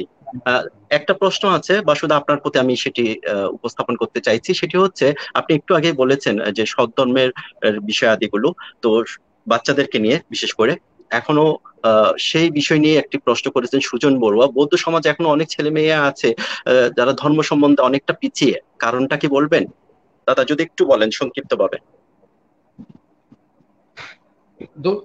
আসলে যেটা বলতে হয় যে ত্রিপিটকের কথা বললেও সম্পূর্ণ ত্রিপিটক প্রকাশিত হয়েছে খুব বেশি দিনের কথা নয়। তো এরপরেও আমরা নিজেরাও যে খুব বেশি সদ্ধর্মের জোয়ার ছিল এর মধ্যে তা নয়। তো যার কারণে যেহেতু আমরা নিজেরা জানতেছি না যে ত্রিপিটক কি, বুদ্ধ কি বলেছেন, কোথায় কি বলেছেন, এই বিষয়গুলো যেহেতু আমরা নিজেরা জানতাম না, তো সেই হিসাবে আমাদের ছোট ছোট বাচ্চারাও বিষয়গুলো জানতো না বলে আমি মনে করি। আমরা জানেন আমাদের পূজ্য প্রজ্ঞালোক ভান্তারা একসময় অনেক চেষ্টা করেছেন ত্রিপিটক যাতে সম্পূর্ণ অনুবাদ হয়, বিহারে পৌঁছে যায়, বাড়িতে পৌঁছে যায়, কিন্তু নানা কারণে সেটা তখন সম্ভব হয়নি। কিন্তু এখন যেহেতু সময় এসেছে ত্রিপিটক সুলভ হয়েছে, প্রতিটি বিহারে এখন ত্রিপিটক আছে, তা আমি মনে করি আমরা যদি জানি আমাদের বাচ্চারাও জেনে যাবে। ওরা তো আমাদের থেকে পরিবার থেকে তো তারা শিক্ষা লাভ করে। তো এক সময় আমরা জানতাম না বলেই আমাদের বাচ্চারা সেটা না, ছোট শিশু কিশোররা জানতো না, কিন্তু এখন যেহেতু সময় এসেছে আমরা জানবো, আমি মনে করি যে আমাদের মাধ্যমে তারাও জেনে যাবে। এখনই সেই সুসময়। ধন্যবাদ দাদা। শ্রদ্ধেয় ভান্তে আপনার কাছে একটি প্রশ্ন দিচ্ছি, সেটা হচ্ছে ধর্মীয় জ্ঞানের অভাবে সমাজে অনেক ছেলে মেয়ে ধর্মান্তরিত হচ্ছে, তাহলে দুর্বলতা কোথায়? দুর্বলতা সম্পর্কে যদি একটু সংক্ষিপ্ত ভাবে যদি বলেন। আসলে ইদানিং তো বেশি বেড়ে গেছে যে ধর্মান্তরিত। আমরা কিছুদিন আগেও একটা বিষয় দেখেছি, নিবেদিতা রোয়ানজো, তিনি ধর্মান্তরিত হয়েছেন। ধর্মান্তরিতকে তিনি প্রেক্ষাপটে নিয়ে গেছেন যে তার হিন্দু ধর্মে বা তার যে ধর্মে কোনো সত্যতা নাই, কিন্তু মূলত সেখানে একটা লাভ জিহাদ, যেটা তারা সেটাকে ধামাচাপা দিয়ে শাক দিয়ে মাছ ডাকা মতো ওই লাভ জিহাদকে তারা কি করে যে ধর্ম ভালো লাগে না, এই ধর্ম ঠিক নাই, এটা বিভিন্ন অজুহাত দেয়। এর পিছনে সবচেয়ে যেটা আমাদের ব্যর্থতা, সেটা হচ্ছে ছোটকাল থেকে যে মা বাবারা ধর্মীয় শিক্ষাটা তাদেরকে দেয় নাই। আমি প্রায় সময় একটা দেশানোর সময় আমি বলি যে বর্তমান যুগের সময় মা বাবারা ছেলেদেরকে সন্তানদেরকে গোল্ডেন এ প্লাস পাওয়ার জন্য যেভাবে উঠু পড়ে রেখেছে, যে যতক্ষণ ক্লাস থেকে বের হয় নাই, কোচিং থেকে বের হয় নাই, ততক্ষণ সে মা বাবারা অপেক্ষা করে, আবার নিয়ে আসে, আবার গিয়ে দিয়ে আসে, যেভাবে তারা চেষ্টা করে ঠিক সেভাবে এ প্লাস পাচ্ছেও, তারা গোল্ডেন এ প্লাস পাচ্ছে। কিন্তু সে তার তুলনায় কিঞ্চিত পরিমাণ ধর্মীয় শিক্ষা দেওয়ার জন্য, যে বৌদ্ধ ধর্মের সারাংশ শিক্ষা দেওয়ার জন্য, বৌদ্ধ ধর্মের গুরুত্ব বোঝানোর জন্য মা বাবারা কিন্তু তৎপর নয়। আমি বলি যে ধর্মীয় শিক্ষা যেটা লাভ করবে সেটা হচ্ছে ডায়মন্ড এ প্লাস, আর স্কুলে কলেজে যেটা পাবে সেটা হচ্ছে গোল্ডেন এ প্লাস। তাহলে বর্তমান বাজারে ডায়মন্ডের মূল্য বেশি নাকি গোল্ডেনের মূল্য বেশি? নিঃসন্দেহে ডায়মন্ডের মূল্য বেশি গোল্ডেনের চেয়ে, তাহলে ধর্মীয় শিক্ষাটা হবে ডায়মন্ড এ প্লাস, আর স্কুল কলেজের শিক্ষা যেটা পরীক্ষা দেওয়ার পর পাবে সেটা হচ্ছে গোল্ডেন এ প্লাস। অনেক গোল্ডেন এ প্লাস পাওয়া ছাত্র ছাত্রী ধর্মান্তরিত হয়ে গেছে, নিজের ধর্মকে ঠেলে দিয়ে অন্য ধর্ম গ্রহণ করেছে, কারণ তিনি তো ডায়মন্ড এ প্লাস শিক্ষা গ্রহণ করেনি। সুতরাং ডায়মন্ড এ প্লাস শিক্ষা গ্রহণ করতে হলে বিশেষ করে মা বাবা সেই সন্তান থেকে ভবিষ্যৎ কিছু আশা করতে হলে, ইভেন অনেক ছাত্র আছে, অনেক সন্তান আছে যারা গোল্ডেন এ প্লাস পাওয়ার পরও, ভালো পজিশনে যাওয়ার পরও, সুশিক্ষিত হওয়ার পরও এবং বড় বড় অফিসার হওয়ার পরও মা বাবাকে হাত তুলেছেন, মা বাবার সাথে রাঙ্গা চোখে কথা বলেছেন, ধর্মীয় গুরুকে অবমাননা করেছেন, সব ধর্ম ত্যাগ করে অন্য ধর্ম গ্রহণ করেছেন, কারণ তাদের ধর্মীয় শিক্ষার অভাব ছিল। সুতরাং সবচেয়ে দুর্বলতা হচ্ছে আমরা আমাদের সন্তানকে ছোটকাল থেকে ধর্মীয় শিক্ষাটা দিচ্ছি না।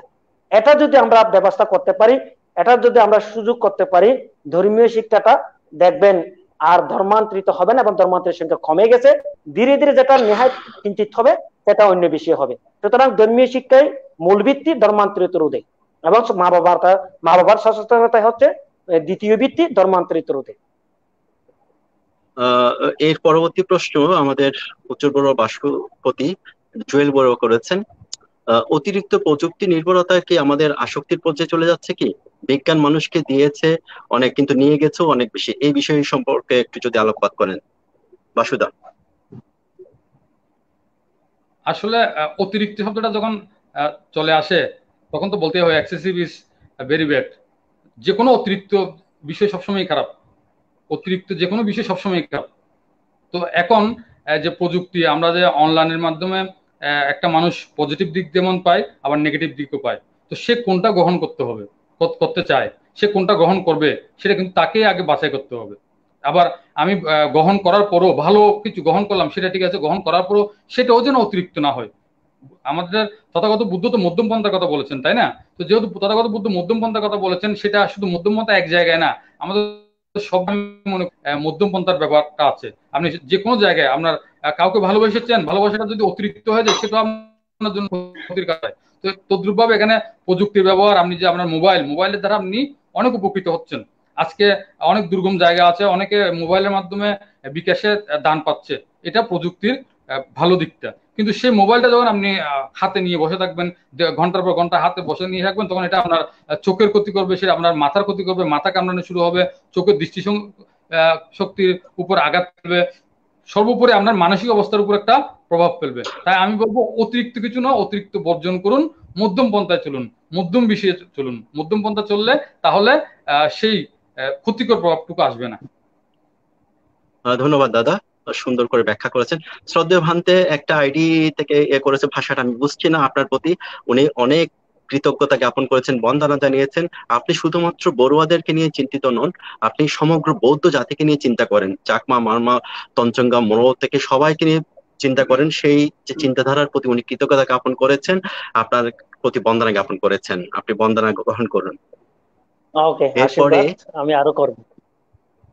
আমাদের ত্রিপিটক রিসার্চ সোসাইটির সভাপতির প্রতি কৃতজ্ঞতা জ্ঞাপন করেছেন আকাশ বড়ুয়া বাবুন, যিনি ঢাকায় আছেন।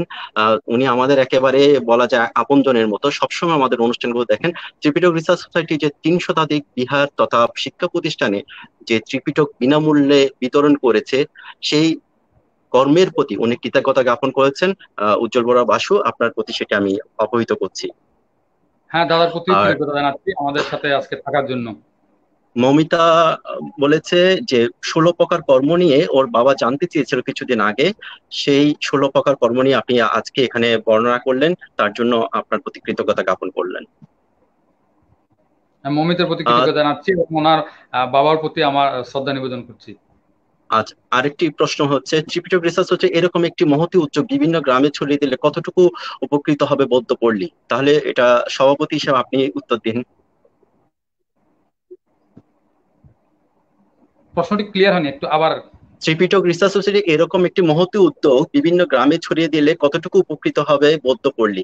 আসলে উনি এখানে কি মহতী উদ্যোগ সেটা উল্লেখ করেনি। আমার মনে হয় যে ত্রিপিটক রিসার্চ সোসাইটির থেকে যে বিষয়াদিগুলো নিয়ে আপনি আলোকপাত করছেন, সেই বিষয়ে উনি হয়তো বা উল্লেখ করছেন, যে পালি শিক্ষা হতে পারে বা বিভিন্ন যে চর্চার কথা বলেছেন সেগুলো হতে পারে।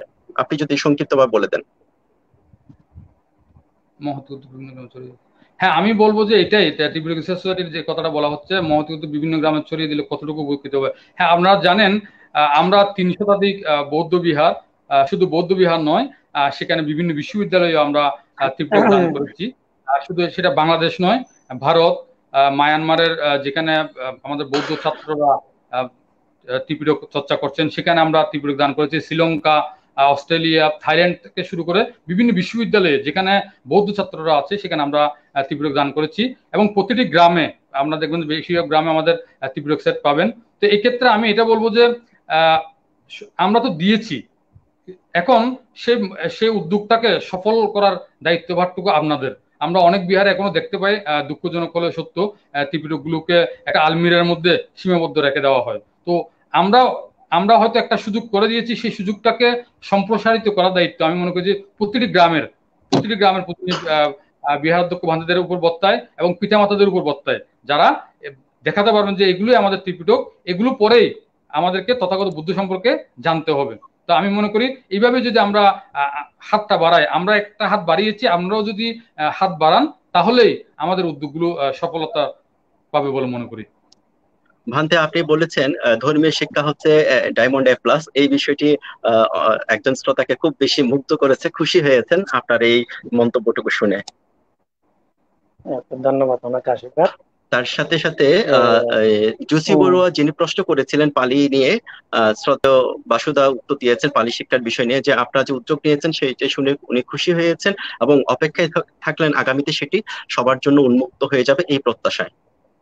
হ্যাঁ, আমরাও আশাবাদী এটা সবার জন্য খুব দ্রুত মুক্ত হয়ে যাবে।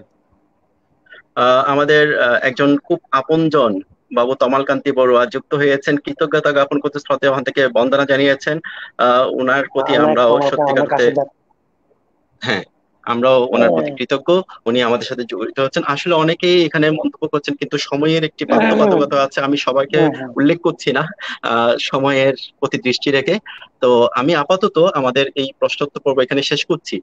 আমি শেষ করার দিকে চলে যাব, কারণ আমাদের একটি বৈশিষ্ট্য হচ্ছে আমরা একটি বিষয়কে, অর্থাৎ সুনির্দিষ্ট বিষয়কে আলোকপাত করে সুনির্দিষ্ট আলোচকদেরকে উপস্থিত করে সীমিত পরিসরে যৌক্তিক সময়ের মধ্যে এই অনুষ্ঠানগুলোকে শেষ করা, যাতে মানুষের শ্রবণ করার যে ইচ্ছেটুকু সেটি যেন ধারাবাহিক থাকে, কারো বিরক্তির কারণ যেন আমরা না হই, সেটির প্রতি আলোকপাত করে আমি আজকে এখানে আর কথা বাড়াচ্ছি না। আমার সর্বশেষ আপনাদের প্রতি প্রশ্ন তথা মন্তব্য থাকবে এই যে, আজকে যে প্রযুক্তি নির্ভর ধর্মালোচনা নিয়ে আমরা কথা বললাম, প্রযুক্তির ছোঁয়ায় ধর্মালোচনা, এই বিষয়ে যাহা কিছু আলাপ আলোচনা আমরা করেছি, যাহা কিছু দর্শকদের কাছ থেকে এসেছে মন্তব্য, তারই উপর আলোকপাত করে সংক্ষিপ্তভাবে আপনার অভিমতটুকু জানাবেন। তার সাথে সাথে আমি উভয়ের প্রতি দৃষ্টি আকর্ষণ করে বলবো, শ্রদ্ধেয় ভান্তে, আপনাকে মানুষ কিন্তু একজন মানবতাবাদী হিসেবে চিনে। কে শ্রী জ্যোতিষেন থেরো একজন মানবতাবাদী ভিক্ষু, আপনি বহু সংগঠনের ধন্যবাদ। বলা যায় উদ্যোক্তা। তেমনই একটি সংগঠন হচ্ছে ধন্যবাদ। বৃদ্ধাশ্রম, যা আপনি দায়িত্বভার গ্রহণ করে পরিচালনা করছেন। তো এই বিষয়ে একটু আলোকপাত করলে আমি মনে করি উপকৃত হব। তার সাথে সাথে আমি ত্রিপিটক রিসার্চ সোসাইটির সভাপতি বাবু উজ্জ্বল বড় বাসু মহোদয়ের দৃষ্টি আকর্ষণ করবো। আপনিও আজকের এই সারমর্ম জনিত বিষয়াদিগুলো উপস্থাপন করবেন, যা কিছু আমরা আলাপ আলোচনা করেছি। তার সাথে সাথে ত্রিপিটক রিসার্চ সোসাইটি যা ইতিমধ্যে কর্ম সম্পাদন করেছে এবং আগামীতে কি করতে চলেছে, অর্থাৎ জাতি কি পেতে চলেছে, সেই বিষয়ে আলোকপাত করুন। কারণ দেখুন, আমরা যা কিছু বলছি সবকিছু কিন্তু সদ্ধর্মের জন্য, সমাজের মানুষের জন্য, এক কথায় সবার উপকারের জন্য, হিতের জন্য। তাহলে এই বিষয়াদিগুলো মানুষের জানার দরকার আছে। প্রথমেই শ্রদ্ধেয় ভান্তে। হ্যাঁ, আসলে একদিন আমি 2002 সালে উপসম্পদা নেওয়ার পর দাও হে তিসরণ একটা বই আমার হস্তগত হয়, আমি পড়ছিলাম। সেখানে একটা শব্দ আমাকে বেশি বেশি মনে আমার স্পর্শ করেছে। সেটা হচ্ছে এক একজন ভিক্ষু এক একজন বোধিসত্ত্ব তুল্য।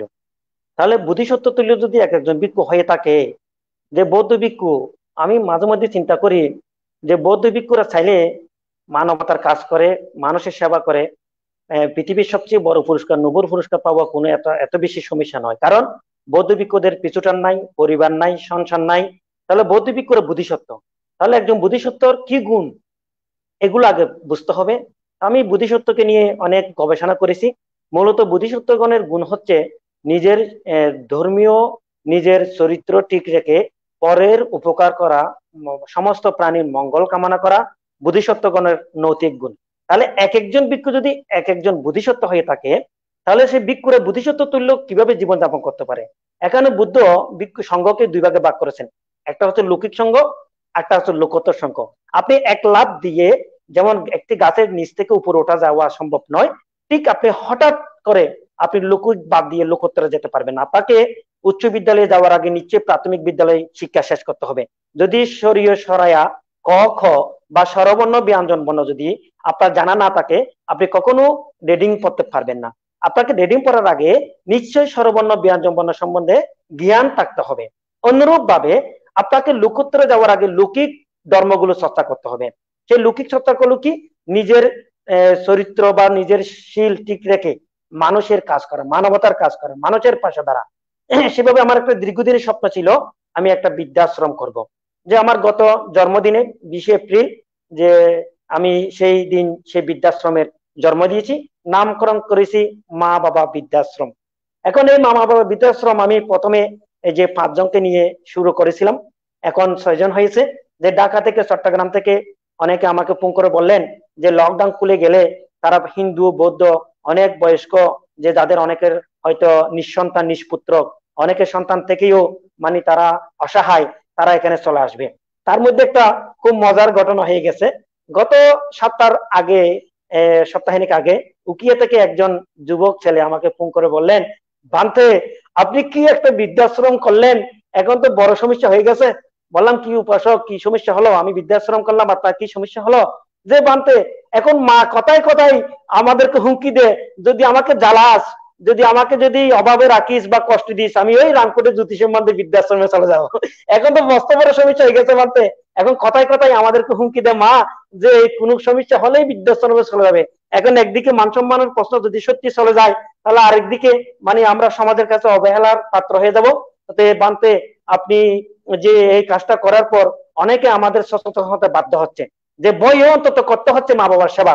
কারণ কোনো কারণে যদি আগে তো এই কক্সবাজার জেলা বা দক্ষিণ চট্টগ্রামে তেমন বৃদ্ধাশ্রম ছিল না, যে এখন আমাদের মা বাবারা সুযোগ পেয়ে গেছে, রামকোটের জ্যোতিষের মধ্যে বৃদ্ধাশ্রম করেছে, আমরা সেখানেই চলে যাব যদি তোরা যদি আমাদেরকে সঠিকভাবে সেবা শুশ্রূষা না করস। এখন মানে সে বইয়ে অন্তত সেবা করতে আমাদেরকে বাধ্য হতে হচ্ছে। আমি তখন সেই কথা শুনে মনে মনে চিন্তা করলাম, এখানে আসুক আর না আসুক, বৃদ্ধাশ্রমে বৃদ্ধা থাকুক আর না থাকুক, এটার বইয়ে তো অনেক ছেলে এখন বাধ্য হচ্ছে যে মা বাবাকে সেবা করার জন্য। কারণ মা বাবারা তো হুমকি দিচ্ছে, যে ধুমকি দিচ্ছে ছেলেদেরকে, যদি সুস্থভাবে যদি আমাদেরকে সেবা না করিস তাহলে আমরা ওই রামকোটি বৃদ্ধাশ্রমে চলে যাব। এই বৃদ্ধাশ্রম আমার 20 জন রাখার একটা পরিকল্পনা আছে। তাদের চিকিৎসা, তাদের বস্ত্র, তাদের থাকার অবস্থান বা স্থান এবং তাদের যাবতীয় বিনোদন সবকিছু আমি ব্যবস্থা করব। কারণ আমার স্বপ্ন, যদি আমরা মানুষ হয়ে যদি মানুষের জন্য যদি কিছু না করি, তাহলে আমরা মানুষ হয়ে বেঁচে থাকার আর কি অধিকার রইল? কারণ সেদিন আমাকে আমাদের কক্সবাজার জেলা প্রশাসক ডিসি মহোদয় আমাকে ফোন করে উৎসাহ দিয়েছিলেন যে বান্তে আপনারা বৌদ্ধ ভিক্ষুরা সত্যি আপনারা মানবতাবাদী। কেন?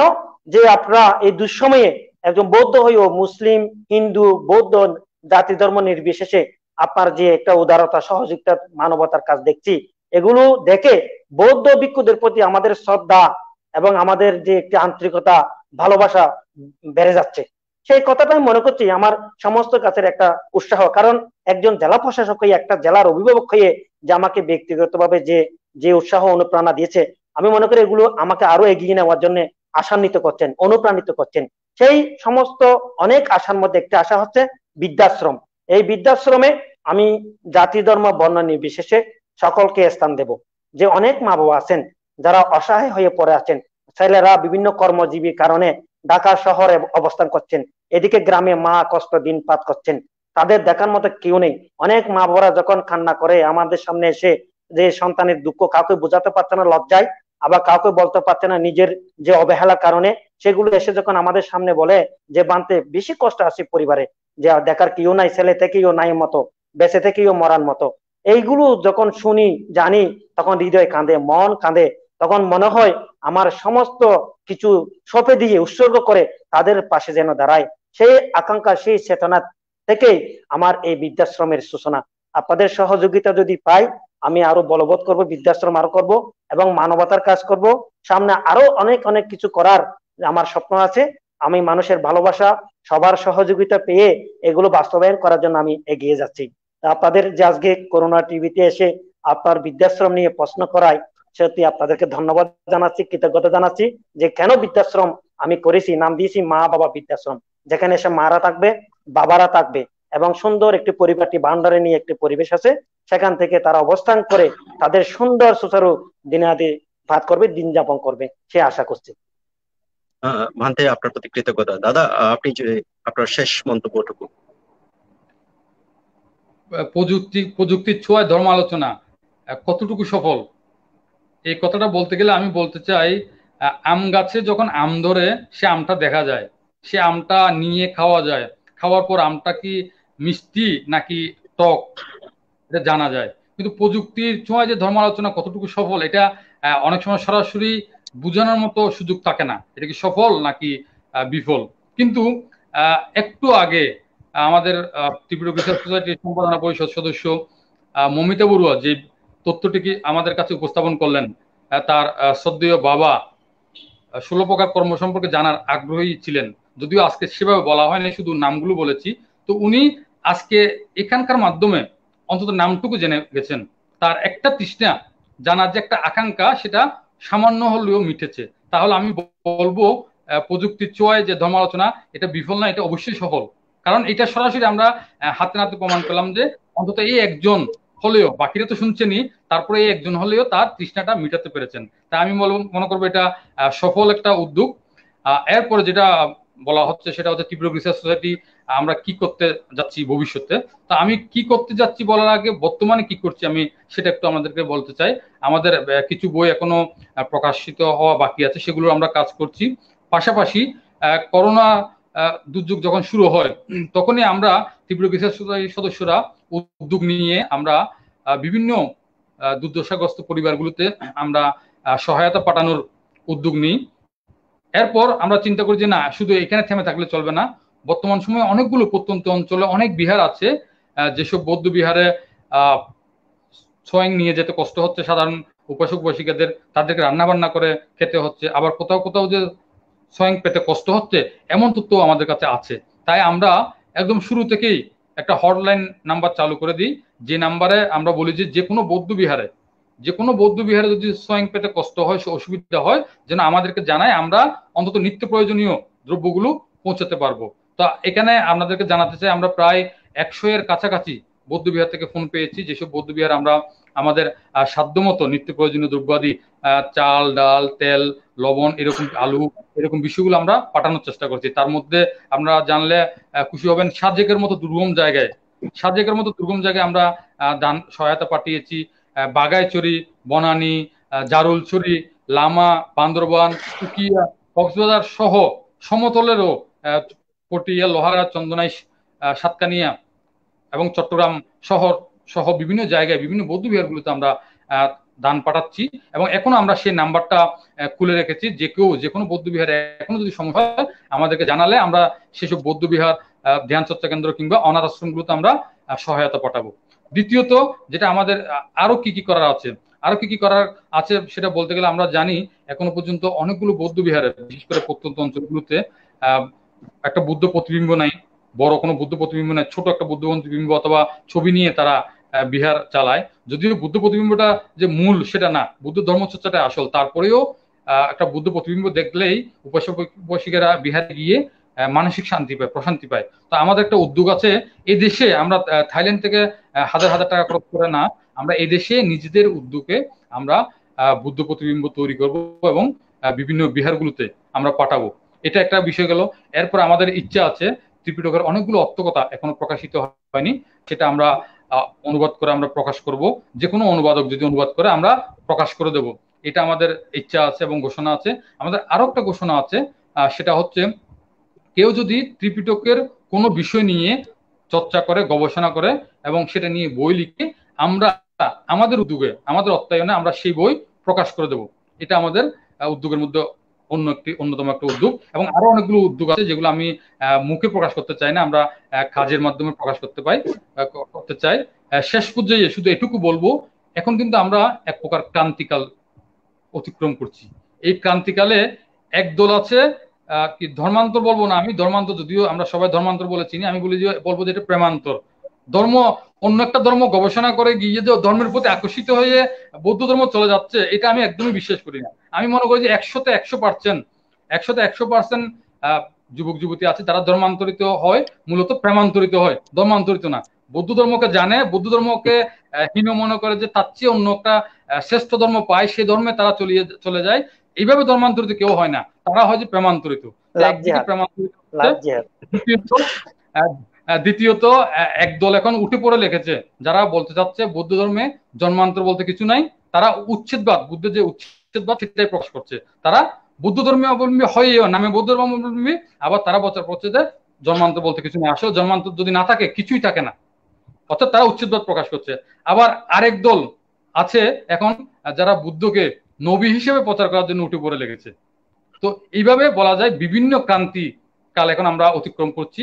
এই সময়ে সবাইকে আহ্বান জানাবো, ত্রিপিটক করুন। ত্রিপিটক সহজলভ্য হয়েছে, মোবাইলে পাওয়া যাচ্ছে ত্রিপিটক, বিহারে ত্রিপিটক পাওয়া যাচ্ছে। ত্রিপিটক চর্চা করুন, যত বেশি ত্রিপিটক চর্চা আমরা করব এই বিষয়গুলো থেকে আমরা দূরে চলে যেতে পারবো, এই বিষয়গুলো রোধ হবে, এই আশাবাদ আমি ব্যক্ত করছি। এবং এতক্ষণ যারা সাথে ছিলেন সবার প্রতি আমি আমার আবারও নমস্কার, ভান্তেদের প্রতি বন্দনা এবং কৃতজ্ঞতা নিবেদন করছি। ভান্তে এবং আমাদের শ্রদ্ধেয় দাদা, আমি একেবারে বলা যায় একদম একদম কাটায় কাটায় আমাদের সময় সাথে সাথে আলোচনা শেষ করেছেন। আমি হয়তো এখন মানে শেষান্তে চলে এসেছি বলতে পারতাম, কিন্তু দেখলাম যে দুই একজন এর পরও খুব গুরুত্বপূর্ণ কিছু মন্তব্য তথা প্রশ্ন করেছেন। একটু যদি আপনারা অনুমতি দেন, আমি 2-3 মিনিটের মধ্যে এগুলো একটু দেখে আসতে চাই, আপনারা যদি অনুমতি দেন। অবশ্যই একজন দেখেন। একজন বলেছেন, আহ, দাদা একটু আগেও আলোকপাত করেছেন যে বাংলাদেশে যে বৌদ্ধ সংগঠনগুলো আছে এখনকার যে পরিস্থিতি সেই সময়কালে কি কি ভূমিকা প্রতিপালন করেছে বা এই বিষয়ে একটু আলোকপাত করছে।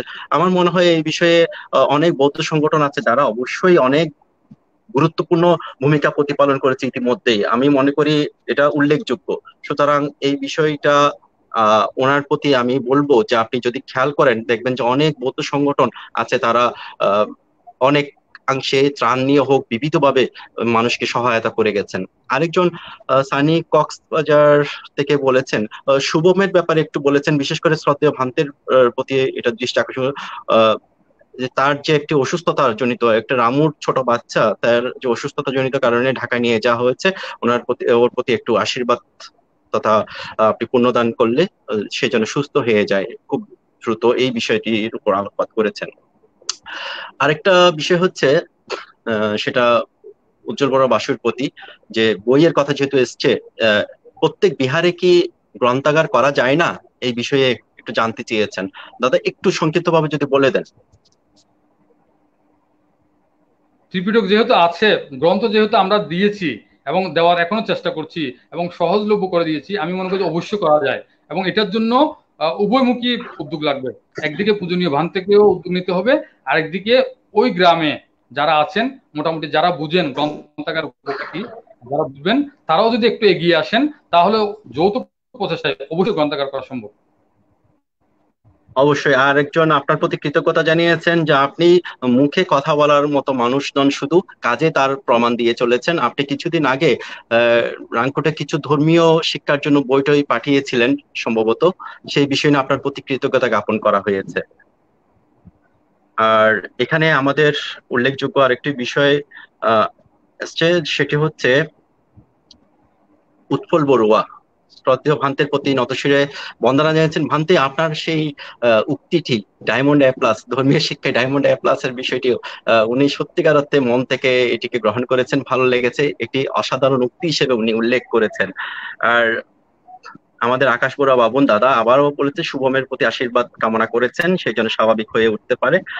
ডেনি বড়ুয়া নীল বলেছেন শ্রদ্ধেয় পায়াদীপ ভান্তের বাণীতে, সেটি হচ্ছে মোবাইল হলো কর্ম, কিবোর্ড হলো চেতনা, আঙ্গুল হলো চেতনা, আর পাপকর্ম পুণ্যকর্ম হলো যা স্ক্রিনে চাপ দিলেও ভেসে ওঠে। পায়াদীপ ভান্তে একজন শ্রদ্ধাভাজন ভান্তে, উনি একটি গুরুত্বপূর্ণ উক্তি করেছেন, সেটিকে আমরা সাধুবাদ জানাই। আরেকজন উল্লেখ করেছেন উত্তম বড়ুয়া, প্রত্যেক বিহারে ভিক্ষুদেরকে দায়িত্ব দিয়ে মাসিক বেতন দিয়ে শিক্ষা ব্যবস্থা চালু করা আর ভিক্ষুদের একটি ট্রেনিং সেন্টার চালু করে সঠিকভাবে তদন্ত করা। ভান্তে, যদি এই বিষয়ে একটু সংক্ষিপ্ত ভাবে বলেন। আসলে ভিক্ষুরা তো বেতনদারি হতে পারে না, এই যে ধর্মীয় শিক্ষা দেয়, এটা হচ্ছে ভিক্ষুদের নৈতিক কাজ, যেটি ভিক্ষুদের করণীয়। কারণ আমরা যারা বৌদ্ধ ভিক্ষু, ধর্মীয় গুরু, অনেকে আমাদের কাছ থেকে প্রশ্ন করেন যে আপনাদের বেতন কত, বা কিভাবে চলেন, বা আপনাদেরকে স্যালারি কি রকম দেয়। তো আমরা তো যে বাড়িতে থাকলে তো আমরা থাকতে পারতাম, আমরা সংসার ত্যাগ করছি কেন? আমরা আত্মমুক্তি, পরের মুক্তির জন্য এবং আত্মহিতে পর কল্যাণের জন্য তো আমরা সংসার ত্যাগ করেছি। তো আমাদের, আমরা বেতনদারি হতে যাব কেন? কারণ অনেক হুম। হুজুররা আছে বেতনদারি। তা আমরা বৌদ্ধ ভিক্ষুরা যে ধর্মীয় শিক্ষাটা যদি আমরা যে যে বিহারে আছি, সেই বিহারে যদি একটু আন্তরিকতার সাথে আমরা গ্রামের যারা পিছিয়ে পড়া যে অনেক ছেলে মেয়ে আছে ধর্মীয় শিক্ষার বাইরে, তো সেগুলোকে যদি বিহারে এনে ধর্মীয় শিক্ষায় উদ্বুদ্ধ করি, আমি মনে করি অনেক অনেক তারা অ্যাডভান্স হবে। আপনি শুনে অবাক হবেন, আমাদের কক্সবাজার উকিয়ার আমতে আজ থেকে 15 বছর আগেও যে বানতে দেখলে বৌদ্ধ ছেলেমেয়েরা ফালাই যেত, যে ধুঁত দিত যে বানতে আছে, বা বানতেও বলতে পারত না। এখন আপনি অবাক হবেন, পথ দিয়ে বানতে যাওয়ার সময় হাত জোর করে বলে বানতে বন্দনা, যদি সঙ্গ তাকে বলে সাঙ্গাং ওয়ান্দামি। আপনি অবাক হবেন রীতিমতো কিভাবে বলে। ইভেন যে মুসলিমেরও অনেকে বলে বানতে বন্দনা। কিছুদিন আগে আমাদের সত্যপ্রিয় মাহাতেরও সদ্য উপসংহার বানতে মারা গিয়েছিলেন। ওনার অন্ত্যেষ্টিক্রিয়ায় যে ভারতের শিলিগুড়ি থেকে কয়েকজন বান্তা ছিল, তারা রামপুর দর্শন করতে এসে বলল, আমি তো রীতিমতো অবাক হয়ে গেছি কি, যে একজন রামু সমনি থেকে সিঁড়িতে উঠলাম, যে সে তার আমাকে বললো বান্তা আমার গাড়িতে আসেন না। যে প্রথমে মনে করছে সে বড়ুয়া, পরে কথা বলতে বলতে সে বললো না, সে নাকি মুসলিম। তার বান্তে বন্দনা বলা এবং বান্তে ডাকা যে ধরন দেখে আমি মনে করেছিলাম যে তিনি বৌদ্ধ। কারণ কি, এখানে সমস্ত বৌদ্ধরা, কচি ছেলে মেয়েরা যে এত সচেতন হয়েছে, যে রামু উকিয়া বা কক্সবাজারে তারা বানতে দেখলে বন্দনা বলে, যার কারণে তাদের বন্ধু সে মুসলিম হোক হিন্দু হোক, এখন তারাই সেটা রেওয়াজ হয়ে গেছে।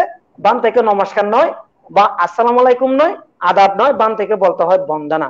এই যে ধর্মীয় শিক্ষা না, আমাদের বিশেষ করে আমরা শিক্ষায় শিক্ষিত হচ্ছি, অনেক উচ্চতর যাচ্ছি, যে আমরা সচিব হচ্ছি, ইঞ্জিনিয়ার হচ্ছি, ডাক্তার হচ্ছি, বিসি হচ্ছি, কিন্তু আমি মনে করি যদি আমরা ধর্মীয় শিক্ষায় যদি শিক্ষিত না হই, সেই ডাক্তার, উসি, ইঞ্জিনিয়ার আমাদের জাতি বিনির্মাণে, আমাদের যে সমাজ প্রজন্ম রক্ষায় এবং ধর্ম রক্ষায় কোনো কাজে আসবে না। কারণ একজন ডিসি, একজন সচিব, অনেকে দেখছি তারা ব্যক্তি স্বার্থ নিয়ে ব্যস্ত, শুধুমাত্র তাদের পরিবার নিয়ে ব্যস্ত, যে সমাজ, তার জন্মস্থান, তার গ্রাম, তার পরিবার, জ্ঞাতি গোষ্ঠী, সেদিকে কোনো খেয়াল লাগছে না। কারণ তিনি ছোটকাল থেকে ধর্মীয় পরিবেশে বড় হয় নাই, যার কারণে সে সামাজিকতা, ধর্মীয় আচরণ থেকে অনেক দূরে, শুধু পরিবার নিয়ে, স্ত্রী পুত্র নিয়ে সে সীমাবদ্ধ। তার এই সংকীর্ণতা কেন? তিনি একজন সচিব, তিনি একজন বিসিএস ক্যাডার, তিনি একজন ডাক্তার, তিনি ইঞ্জিনিয়ার, কারণ তিনি ধর্মীয় উদারতা শিক্ষাটা লাভ করে নাই। যার কারণে যারা বৌদ্ধ ভিক্ষু, আমার বর্তমানে এটাই সবচেয়ে বড় দুঃখজনক, যে সচেতন বৌদ্ধ ভিক্ষু সবচেয়ে বেশি প্রয়োজন, যে প্রতিটি বিহারে এটাই বেশি গুরুত্বপূর্ণ। এখন এটাই প্রশ্ন হচ্ছে কতজন আমরা বৌদ্ধ ভিক্ষু সচেতন আছি, বা বেশিরভাগ এখন বৃদ্ধ প্রবর্তিত হচ্ছে, তাদের শারীরিক বার্ধক্য কারণে তারা কি শিক্ষা দেবে, যেখানে নিজের যত্ন নিতে পারছে না। আগামী ভবিষ্যতে যে সামনে ওয়া আছে, অনেকে ফোন করে বলে বানতে আমাদেরকে একটা ভালো ভিক্ষু দেন না, আমরা 3 মাস সাদা নিতে পারবো। আমি বলি ভিক্ষু কি এখানে ফ্যাক্টরিতে বানা হয় নাকি? আপনার কয়জন ছেলে মেয়ে যে বানতে 2 জন 3 জন, কয়জনকে বানতে বানাইছেন? যে বানতে একজনও বানায় নাই। তো বানতে কোত্থেকে তৈরি হবে? এটা তো গাছে ধরে না, আকাশ থেকে পড়ে না। এগুলো তো তৈরি হতে হবে নিজের। এখন 2-3টা বাচ্চা নিচ্ছে, 2টা নিচ্ছে, একজন ইঞ্জিনিয়ার হবে, একজন ডাক্তার হবে, বানতে কে হবে?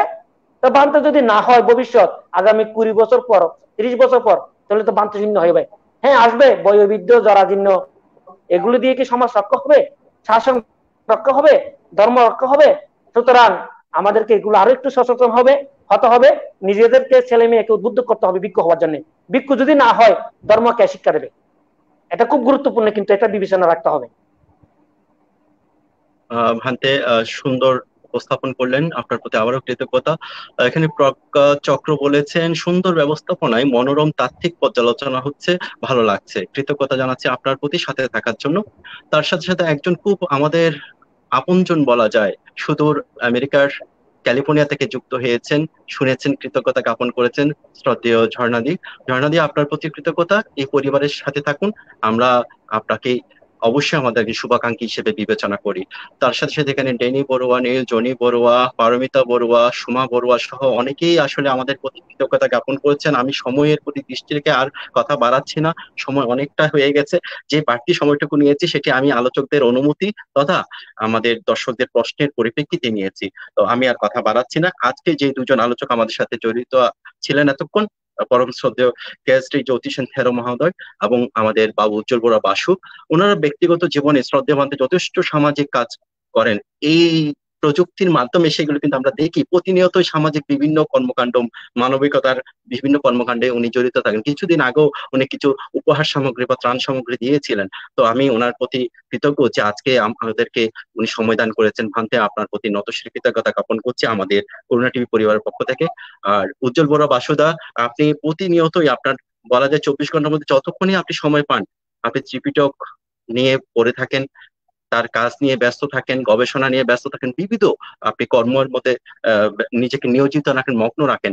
আজকে যে সময়টুকু আমাদেরকে দিলেন এবং আলোচনা করলেন, যৌক্তিক আলোচনা করলেন, তার প্রতি আপনার প্রতিও ধন্যবাদ তথা কৃতজ্ঞতা জ্ঞাপন করছি আমাদের করুণা টিভি পরিবারের পক্ষ থেকে।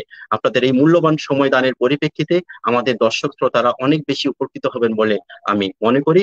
আপনাদের প্রতি আবারও নতশিরে কৃতজ্ঞতা, ধন্যবাদ এবং ভান্তের প্রতি বন্দনা। সুপ্রিয় দর্শক, এতক্ষণ পর্যন্ত আমরা আজকে যে বিষয়টি ছিল প্রযুক্তির ছোঁয়ায় ধর্মালোচনা, সেটি নিয়ে আপনাদের সামনে যথাযথভাবে উপস্থাপন করার চেষ্টা করছি বিভিন্ন তথ্যের মাধ্যমে, আমাদের আলোচকদের মাধ্যমে। এবং যারা কষ্ট করেছেন আপনাদের প্রতি কৃতজ্ঞতা, যারা এতক্ষণ পর্যন্ত দেখছেন শুনছেন আপনাদের প্রতিও আমি যথাযথভাবে নমস্কার এবং কৃতজ্ঞতা জ্ঞাপন করছি। যে সময়টুকু বাড়তি গেছে সেটি আসলে সময়ের বিষয়টিকে আমি যৌক্তিক মনে করি, কারণ বিষয়গুলো ছিল জানার, সেগুলো ক্লিয়ার করা হয়েছে যতটুকু সম্ভব হয়েছে। অনেকে মন্তব্য করেছেন, আপনাদের মন্তব্যগুলো আমি পড়তে পারিনি কারণ সময় অনেক বেশি হয়ে যাচ্ছে। সেটি আরো বেশি সময় ক্ষেপণ হবে। তো আমি আসলে সবসময় বলি, কারো বিরক্তির কারণ হতে আমি চাই না। আমাদের করোনা টিভি পরিবার সবসময় চেয়েছে যৌক্তিক ভাবে অনুষ্ঠানগুলোকে সুসম্পন্ন করা, সেই ধারাবাহিকতা আমরা করে গেছি। আজকের এই আয়োজনটুকু সেই বিষয়টিকে মাথায় রেখেই করা হয়েছে। এটি আমাদের বৈশিষ্ট্য, এটি আমাদের বলা যায় একটি ধারাবাহিকতা। তো যাই হোক, আমরা আজকের এই অনুষ্ঠান এখানে শেষ করব। আপনাদের সকলের প্রতি আবারও কৃতজ্ঞতা জ্ঞাপন করছি। আপনারা সকলে যেই যেখানে আছেন ভালো থাকুন, নিরাপদে থাকুন, সুস্থ থাকুন।